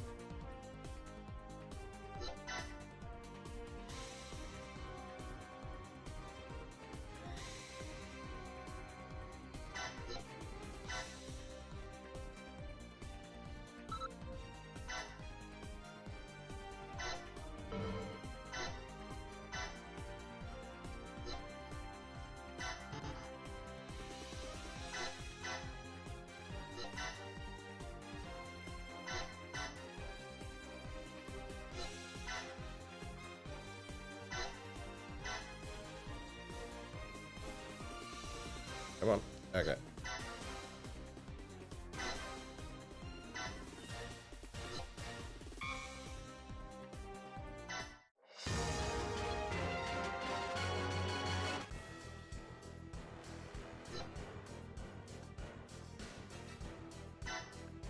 Okay.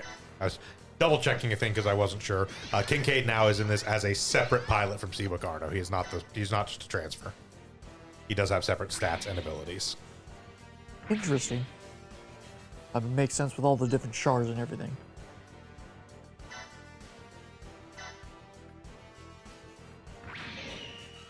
Ow. Yeah, that Dom hit hard.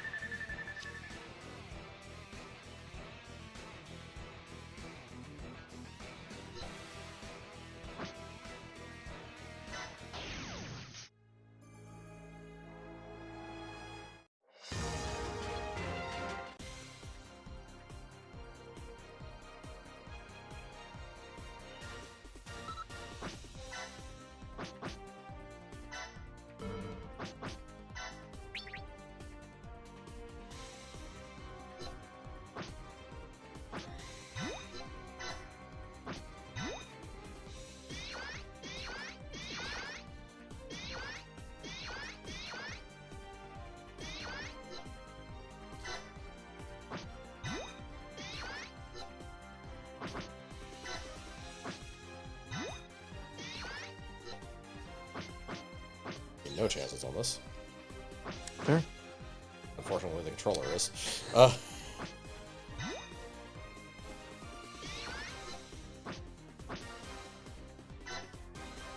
Fuck that guy in particular. Yep. I mean, that guy on one hit did over half of Garrett's health. I'm not sure. Being attacked by 5 mobile suits counts as impossible. Alright, get back on the boat.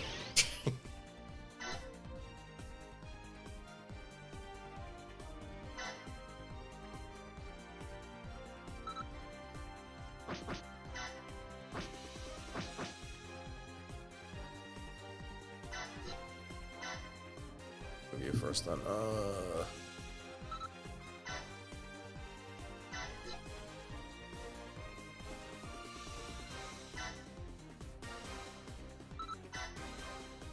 Okay, yeah.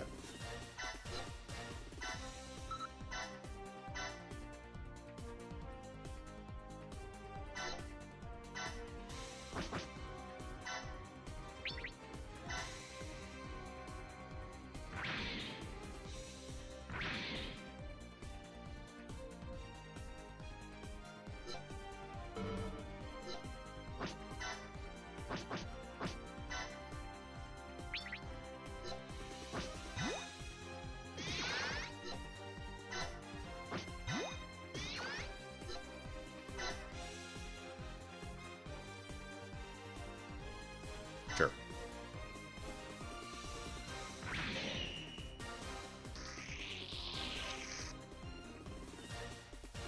Bye, Bob. Ah. That's gonna increase.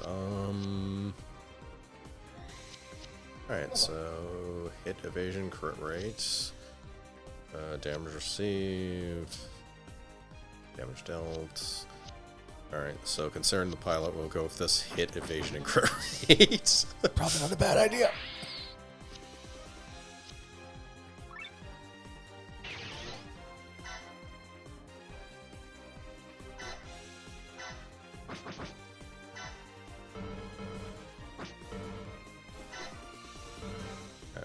Six is there. Back.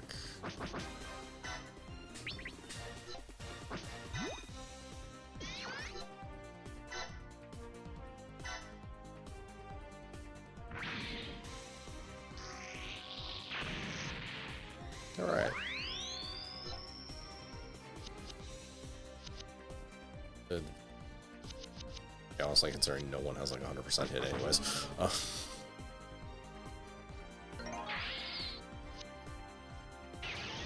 Alright, and, yeah, you're over there. We're chasing down that GPO too. Basically. Let's pass the turn one way or the other.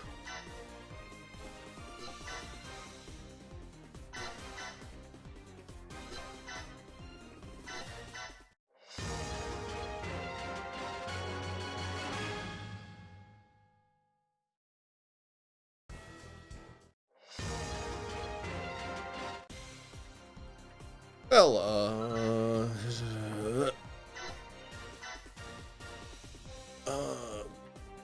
let's see.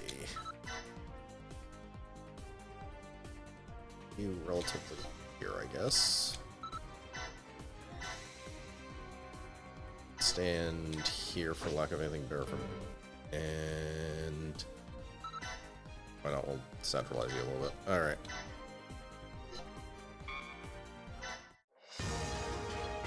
I have no idea where anything else is going to spawn. What was the condition? Ko attacks Gato with a beam saber.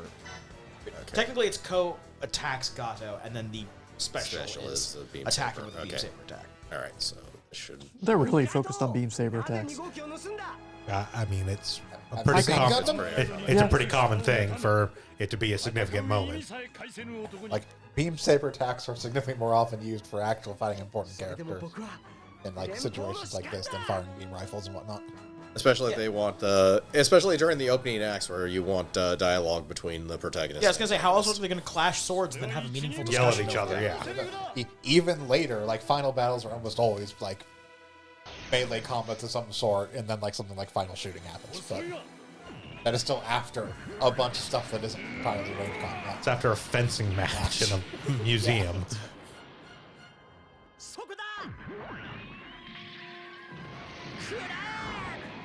I still find it funny that that's happened twice in the Gundam franchise. Yeah. Time-honored tradition. Generation break first.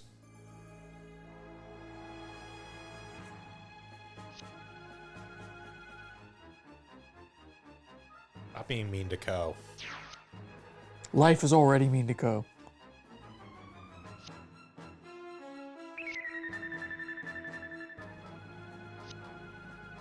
I don't know what the fuck is going on.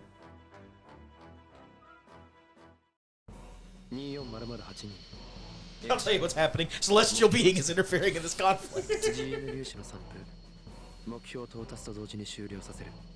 I mean, they would.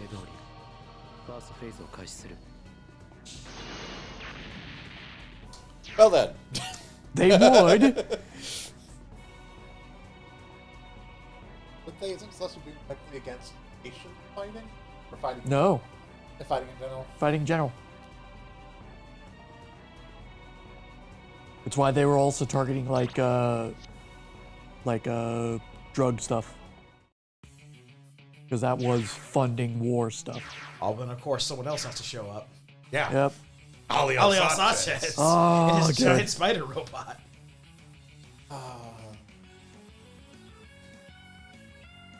How do you know this? Dimensions. He's a Gundam nerd. Well, you see, Yeah, smash all cut. Gundam series are part of the same. No, no. Okay, first off, shut the fuck up. Second, that actually only specifically applies to everything that happened prior to turn A.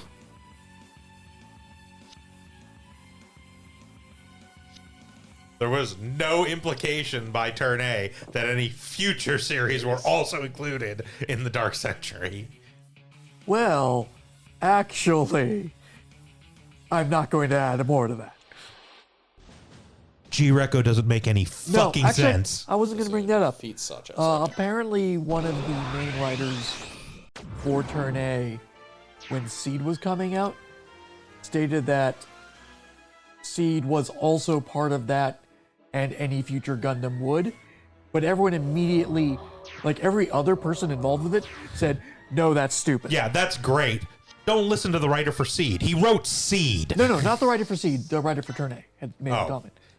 Even more so, don't listen. Dark Century Yeah. has always been a stupid concept. No, I agree. But like I said, everyone else involved with the project said, no, that's not the case. That's stupid. And they are correct. You want to defend on Quechua more than you want to evade. Yeah. She is very She's high. better at defense. taking hits. Oh yeah, take that hit. And there's one of my favorite UC grunt units. Kapool. The Kapool. I really like the Kapool. What are you talking about? Those are turn A units.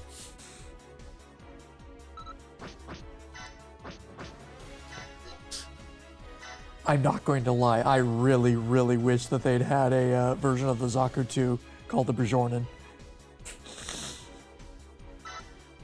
Well, guess what they've got in this? Really? Uh-huh. Yes! Yes, the Bajornan is a separate unit from the Zaku 2. Oh, that is so good. Do they have what's-his-face's special Zaku 1 Bajornan? Maybe. The one that he thought was a better, like a commander unit because it was different. That shit was hilarious.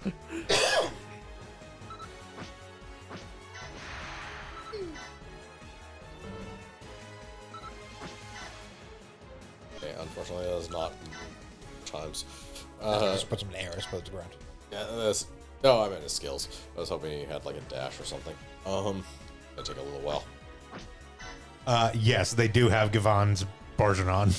Yes. It will take a bit to go over there, but that one is at least defeat, not attack, so we can throw some attacks into the giant dumb spider robot. Yep. I was like, I'm trying to remember. I was like, I'm pretty sure they have the unique Barjanon.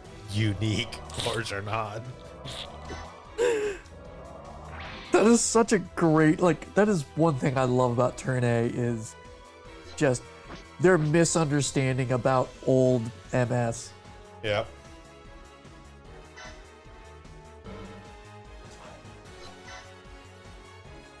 Even they might be out of energy. Might want to put the person with 0 energy back on the ship. Yeah. Probably.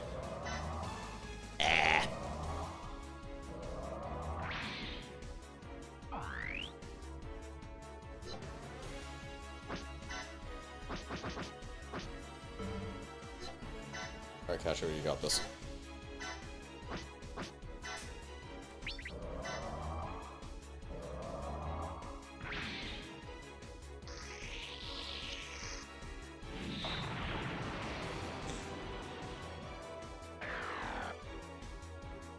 So yeah, we just leave those two there to hang until you get Yeah. the next set, 'cause then you can just capture all to get everything. Yeah, basically. Patch we got one. Not bad. Her base stats for not for like the standard combat stuff isn't great, but Oh, I wasn't disparaging or anything. I was just saying that I don't think we've seen somebody get a level yet, so. she has high defense and actually high enough charms. Yeah. Gains XP relatively well. Yeah, she has a very hyper specialized unit, but Yep. she's not Has bad. a stellar awakening stat.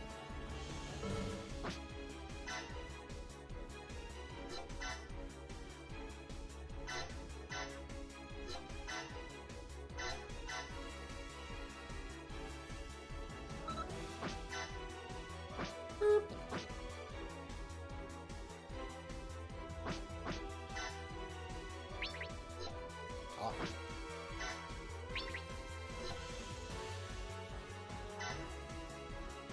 Fire Sure. both of them. I guarantee you'll hit. Fire enough shots, something will hit. In theory. It is worth noting, by the way, that earlier I was only half joking. I'm pretty sure those are turn A pools, actually.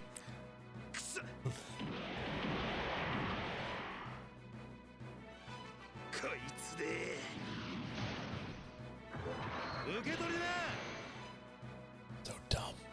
Yes, it is. I mean, it's a mobile armor from 00. Spider-Bot. Yes, it's dumb. Spider-Bot does nothing that couldn't be done by a not Spider-Bot. Ah, but this one can land, walk around spider legs, and fire a cannon. There are non-spider bots that can do that too. Shut up. We have definitive proof that can be done by a floating ball sack.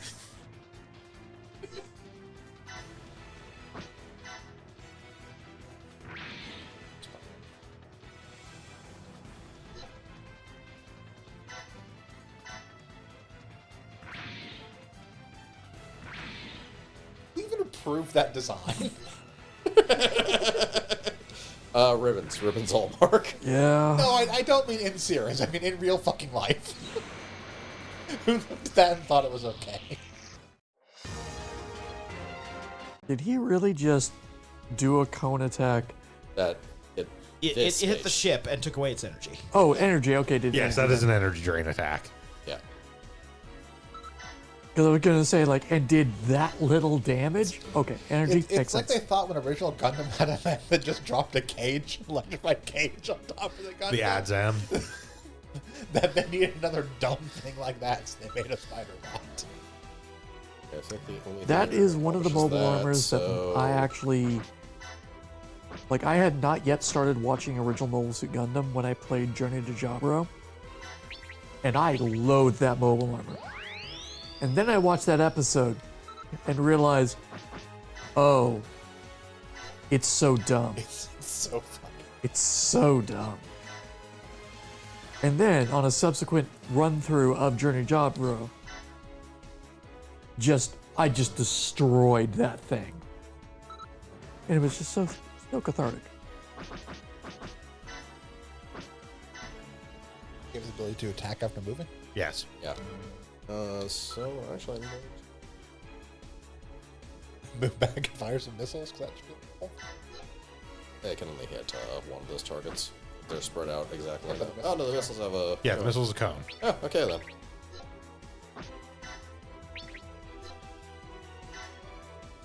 Are the missiles, but I am blade tired.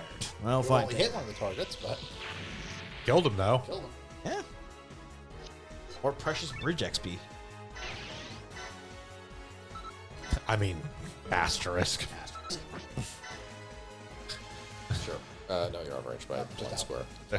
square. There's a very low chance that any of the people currently on our bridge are going to be our actual final bridge officers. Yeah, but at least it also gets experience for the ship itself.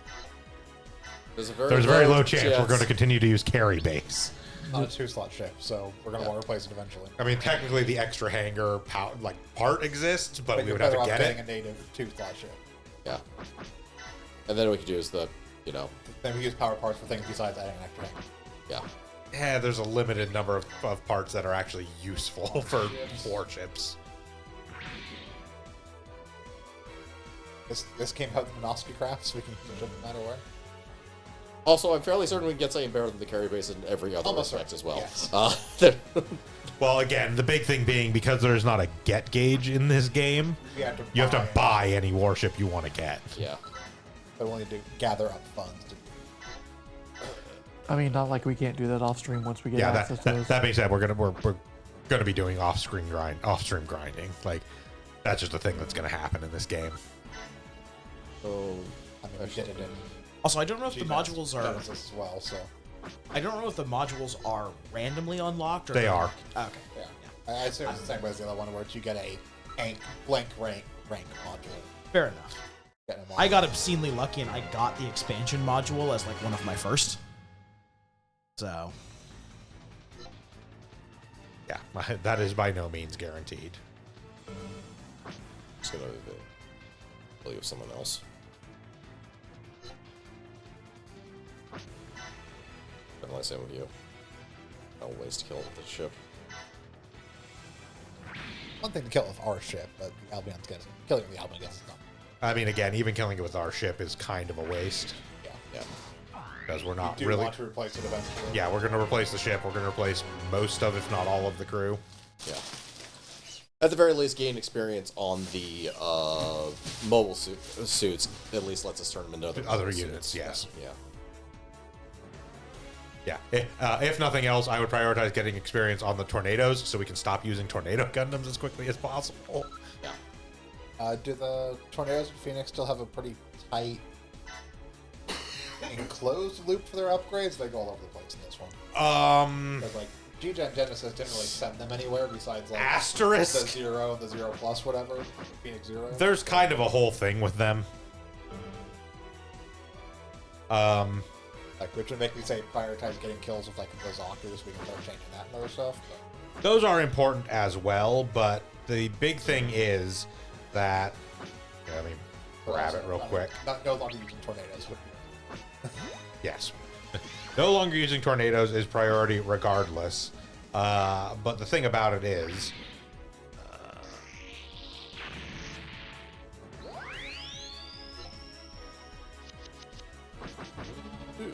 Yeah. so what they do in this game Uh-huh. is, let me triple check real quick because I'm pretty sure I remember this being the case, but I want to verify that it is the case for all of them. Yeah. Okay, so you know how I said that there are like basic versions of all the protagonist suits? So they all have like the Tornado Gundam at level 3 can turn into the Phoenix Zero, but at level 4 can become the basic 78, the basic Turn A, or the basic Age 1. Okay. Okay. So we get all the basics. The Phoenix Zero at 3 can turn into the Phoenix Gundam, but at 4 can become the basic Zeta, the basic Victory, or the basic Shining Gundam. The Phoenix Gundam at 4 can turn into Crossbone X1 basic, Ale Strike basic, or Exia basic, and then at 6 can become the Phoenix Full Potential. The Phoenix Full Potential at 4 can become the basic New, the basic Wing, the basic Sword Impulse, or the basic Unicorn. Okay. But it was actually. So there is a progress line through the whole like Phoenix set, Yeah. but it is not a closed loop by any means. It is actually a way to get Split off into all the various basics. all the various basics, and then those basics Can become actually, full versions. well, can become the full versions and various other stuff. Like for instance, let me pop one in my set real quick. So like the basic 78, for instance, at level 3 can become a Gundam ground type. At level 5 can become the Gundam. At level 8 can become the Alex, and at all of the basics at 15 can become Haro. Ah, okay. Yeah, that's generally speaking how they all kind of work out. Okay. Is they are all usually at level 3 they become something within the series loop, but like a lesser version. So like the new Gundam basic becomes like the Jagan. 5 is that ish. Like it kind of varies because like depending the on new the Gundam, for instance, is still really fucking powerful. So the new Gundam at 5 gets to become a mass production new, and at 10 becomes the new. Okay. It's all kind of based on the actual power of the unit. Likewise, like the Turn A becomes a Kapool at 3, a High Heel at 5, and the Turn A at 8.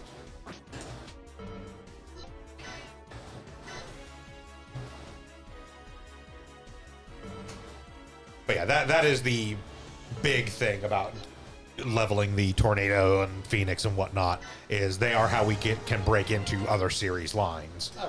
Just by getting them to level 4, we can get into basics of various things. Oh, right, you have an AoE attack. Fuck. Yeah. Oh, wait, it just doesn't. Yes, it's energy. It's a, Which is annoying, Which but sucks, it's not going to kill but it's not him. going to kill anyone. Yeah. like it's very annoying early on when energy is really an issue.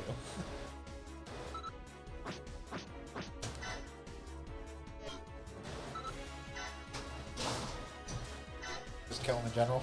Yeah.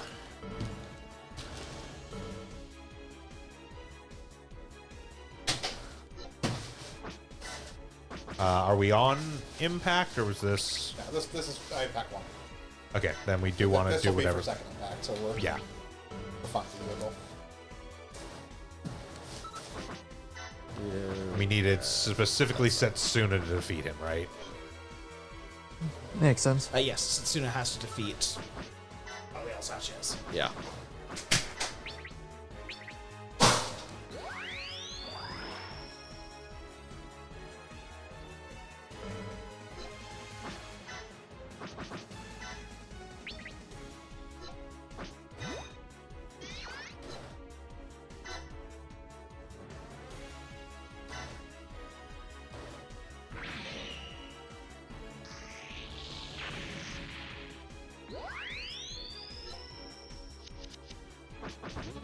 Mobility.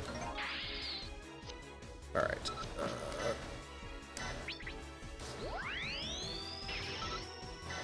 Should defeat him. Let's do. There we go. Doesn't give another turn. Not on time though. No, but everyone basically can act, so there's not really a huge reason not to just continue now. Also, yeah, that I can also support and pretty much guarantee it. Yeah. Also, I would do it regardless just because supporters get a portion of the XP. yeah. It is less XP per supporter because like it divides it, but Makes sense. still a good call to make. 別に機体が動かなくなるまで切り刻む貴様のその歪みこの俺が断ち切る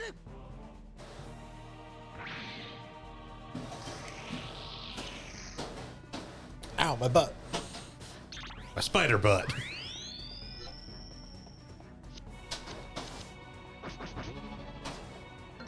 There's a very good chance you're rolling out of that, but I mean, it depends. At is it 3 is parallel?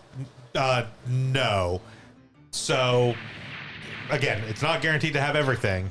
The Phoenix Zero at 3 can go into the Phoenix Gundam. Okay. However, It can also go into if we get it one more level to 4, it can go into a bunch of the series basics. If a particular series we want to go for, we just keep leveling up till we get access that to.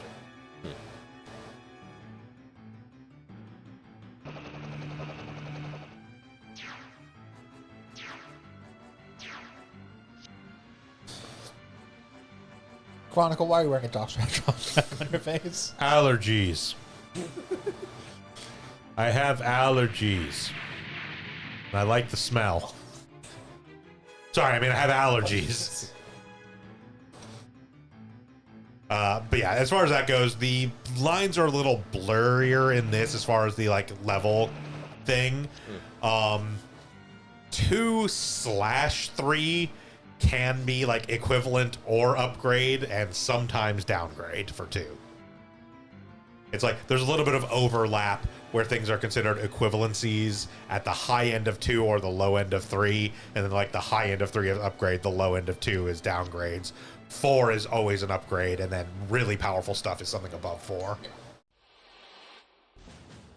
All right. We don't want to. We don't want to do that. Like secret. All right. What's showing up and where? Oh, hi, Noin.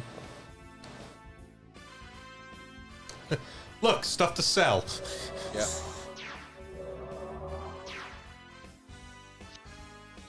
Actually, I'll probably. Does this have any? I'll keep one Gundam because I know where inside these stuff in lines it? go. Oh god, yeah, it has G Unit. We already saw that. Fucking Odell was one of the pilots. Oh, that's right. Yeah, Silver Clown. I was gonna say Silver Clown. that's right. Silver Clown. Yeah, no. G Unit is absolutely in this. It unfortunately doesn't have losers, but I mean, G Unit still gets us the best Leo variant. Leo with the cape and musket.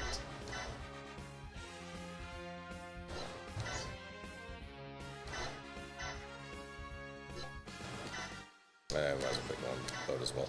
Along with Leo variants of that's not a Leo and that's also not a Leo. Stop lying.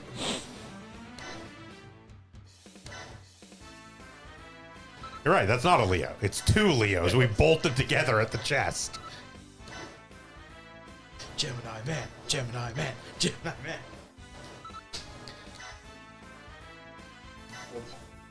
Punch Noin in the face. All right, everyone, go over here and they can chase us. Out of curiosity, what's your skill? He starts with free capture. Sure. There is a reason why in my game, Uso was the first master I picked up. Yeah, because I don't think he's close Someone enough. on the ship. Yeah. Now we'll leave him on the ship.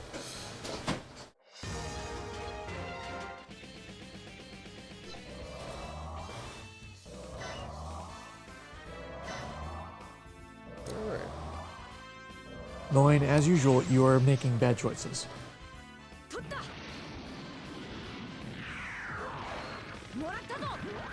You are picking a fight you cannot possibly win. So you're in character.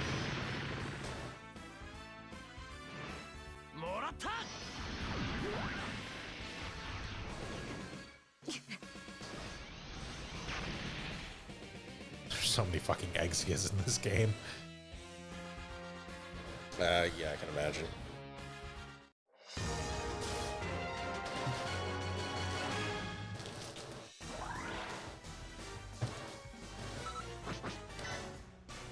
Can we get close enough? Probably not now. Are there more than 4?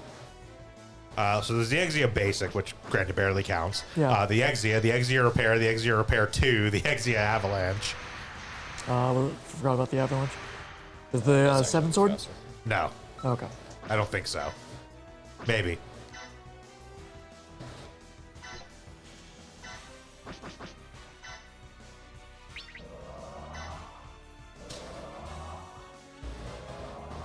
Yeah, sure.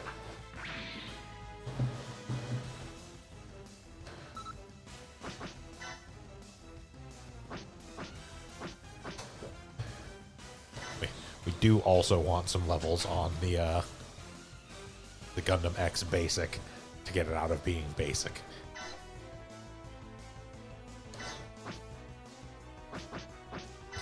That will be a significant boost to our power level outright, is just getting to the regular Gundam X rather than the Gundam X Basic. Fair.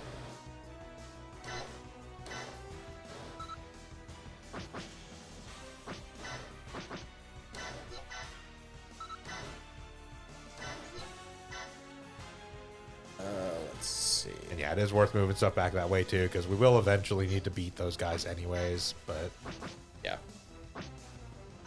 Still slightly. No. no. Not the range. The, That's the, just the gonna- regular Ares is within the twin particle metal cannon, but yeah. Something like that. And Ares will find it. Yep, and have Uso run away. Yeah. Exactly. And no one else really needs to do much of anything. All right. Stupid beam glaive helicopter blade. Does this let them fly? Yes. Yep. Fucking course it does. Why do you think they're doing it? It's the series that has motorcycle battleships Vince. And mono wheels.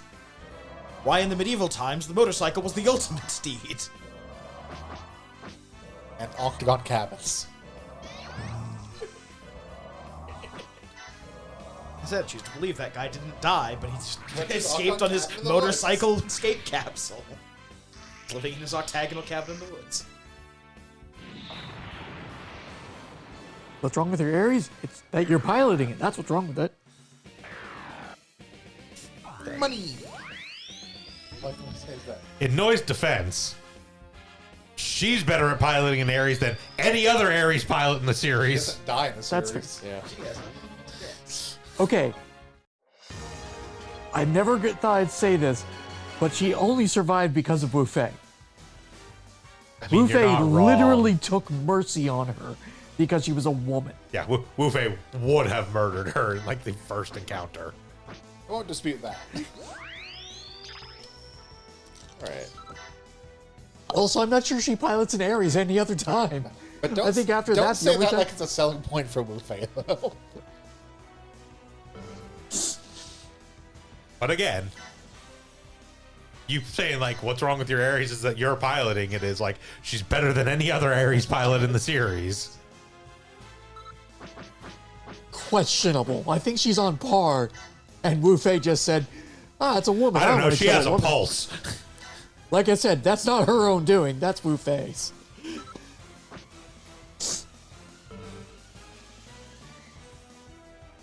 If Gundam was a rational series and didn't have open communication with everyone, Wu Fei wouldn't have known and would have killed her. Gosh. Mostly just make Though it weird. she is a capable Taurus pilot. Yeah, again, So that's she's fair. actually a capable pilot. She is one of the more notable pilots in Oz. Yes.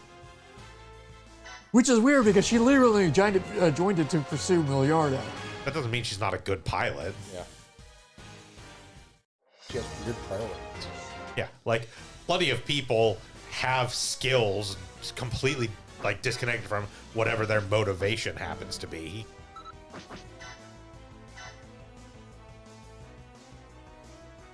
Not quite a Just move the ship. I can't. Fly, you fool. I mean, what's his movement range? What is? Yeah. Let's see. The condition was specifically Have him defeat. You need a break trade or impact is what you were looking for. Yeah, he needs to defeat Chronicle on this turn So if to make I impact happen. All right, so attacking Chronicle won't be a problem. Nope. He's not going to kill Chronicle. So Super crit. Somehow kills. Let's see that beautiful animation. その程度で私の行く手を遮るな It's fine. ベースパがこの地球ででかい顔しないでよ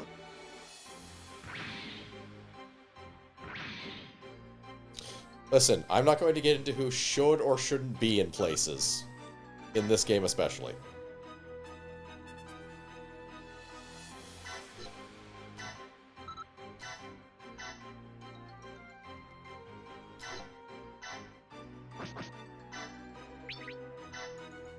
Go distract that guy.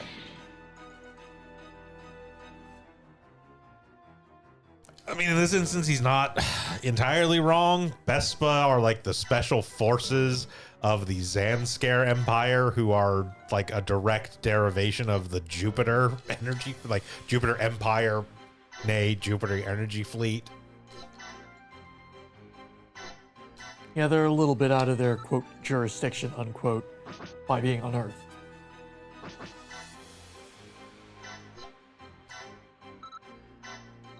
And I'm not going to sit here and be like, well, like, I mean, you know, the Federation is the ruling government of Earth, and so they should be allowed to rule or whatever. But it's like, don't get me wrong, the Federation is fucked up, but the Federation doesn't set up guillotines. Yep.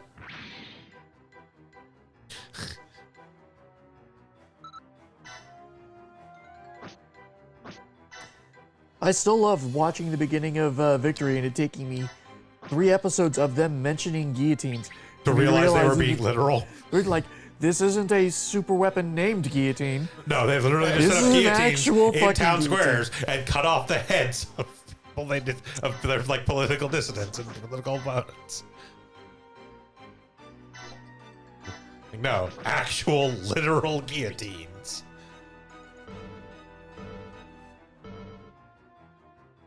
I have 2 hits for him. Defend this thing. Yeah, it's Quechua. Oh, that's true. If there's a chance to. Not used for defense actually being a viable option. That's not going to kill you, so might as well weaken you.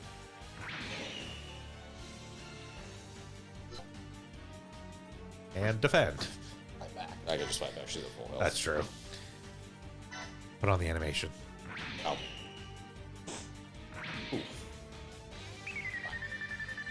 Alert! Alert, your mobile suit sucks. Yeah. Alright, Cashaway, you did your job. It says 102 fighting a suit like 100. Uh-huh. Where? Not that far advanced. I Like have to 50 years. I have to wonder, do Bajornans have a different stats than Zakutus? Yes. Amazing.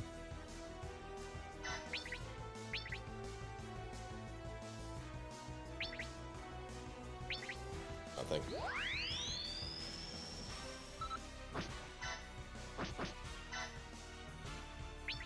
Alright, everyone fucking lost.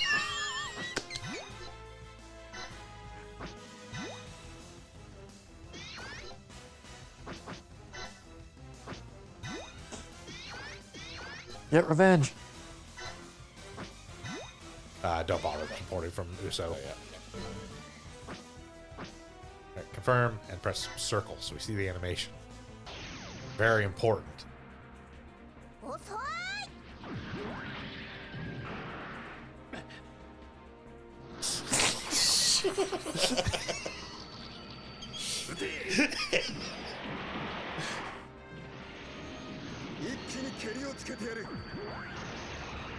Don't they also change form? Not the. Not this Or unit. the next? I think the Zolo does. The Shock You, which is what Uso is in, does not. Not all of them are transforming, but some of them do, some of them don't. Like the Zolo and the Zoloat, I'm pretty sure do. The Zolo splits into 2 flyers. The Zoloat Yes. turns into 1 helicopter. Yeah. Yes, as I knew one turned into an actual helicopter. That's the Zoloat. That's the Zoloat. The Zolo turns into a small helicopter and a flying pair of legs. Yeah. The Shockyou I don't think has a transformation, right? The Shockyou is just the The Shockyou. Shockyou can fly under its own power. Well, under its own power, by which we mean with its stupid fucking beam glaive that it spins really fast, and somehow this gives it the power of flight. That's a beam shield rotor thing. Yeah. Victor Gundam has ideas. Motorcycles mostly. Like 80% of those ideas. Motorcycles. Look, he was going through a phase.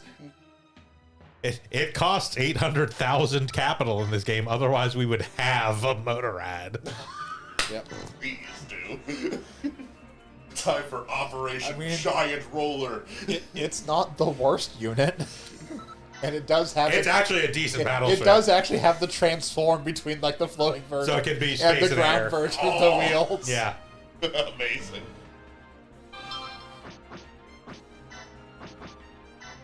It is actually genuinely a pretty solid warship in this. Downside, it's like 900,000. Yeah. It was like 800,000. It was. It's like It was eight. like a It's like tier below 800. the top. It's like 890,000. It's pretty close to still in that range. It is. We are not close to this. I mean, it's a late UC warship. The tech's gotta be pretty good. The concept. With the caveat that you have to remember, this game is not just UC. That's true. So, like, just about everything exists in this. What are you talking about? Sets in the EXA. That's late, you see. Really late, you see. After a couple loops. After a couple loops, yeah. Or earlier, because they were still using the AG calendar.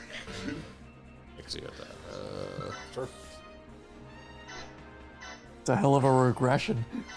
Sure.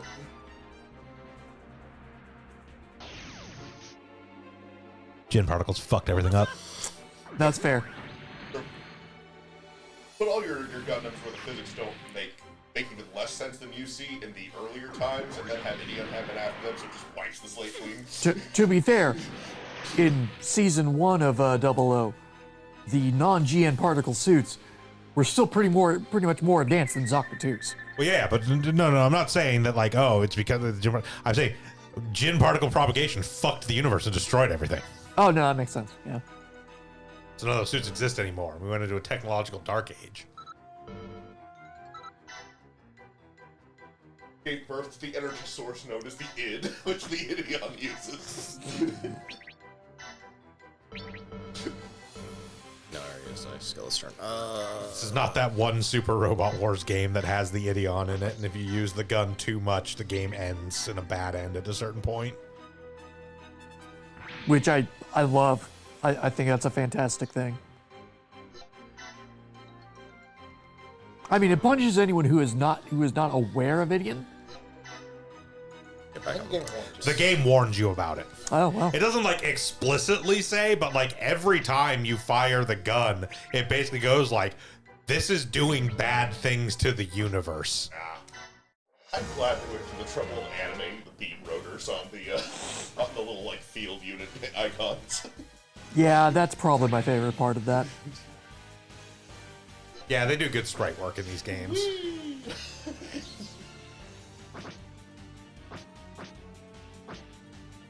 These are surprisingly detailed for being PSP. You're getting hit either. I would evade because he's going to hit you before you do anyway. So if you get hit and die, you're screwed. Not dead. Alright.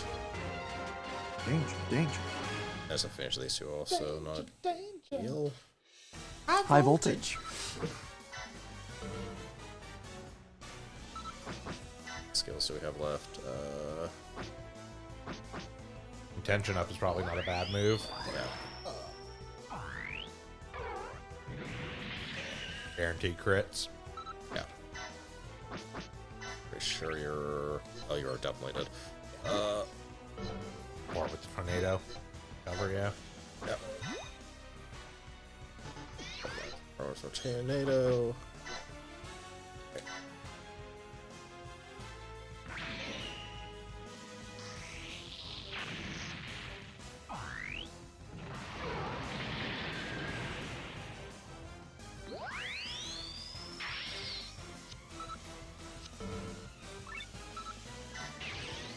I'll try and finish this with you.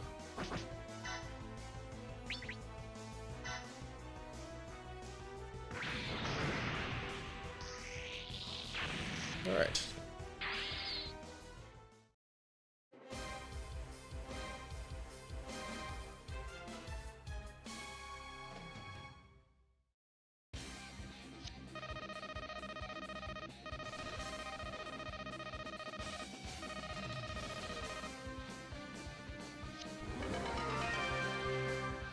First gen learning AI function.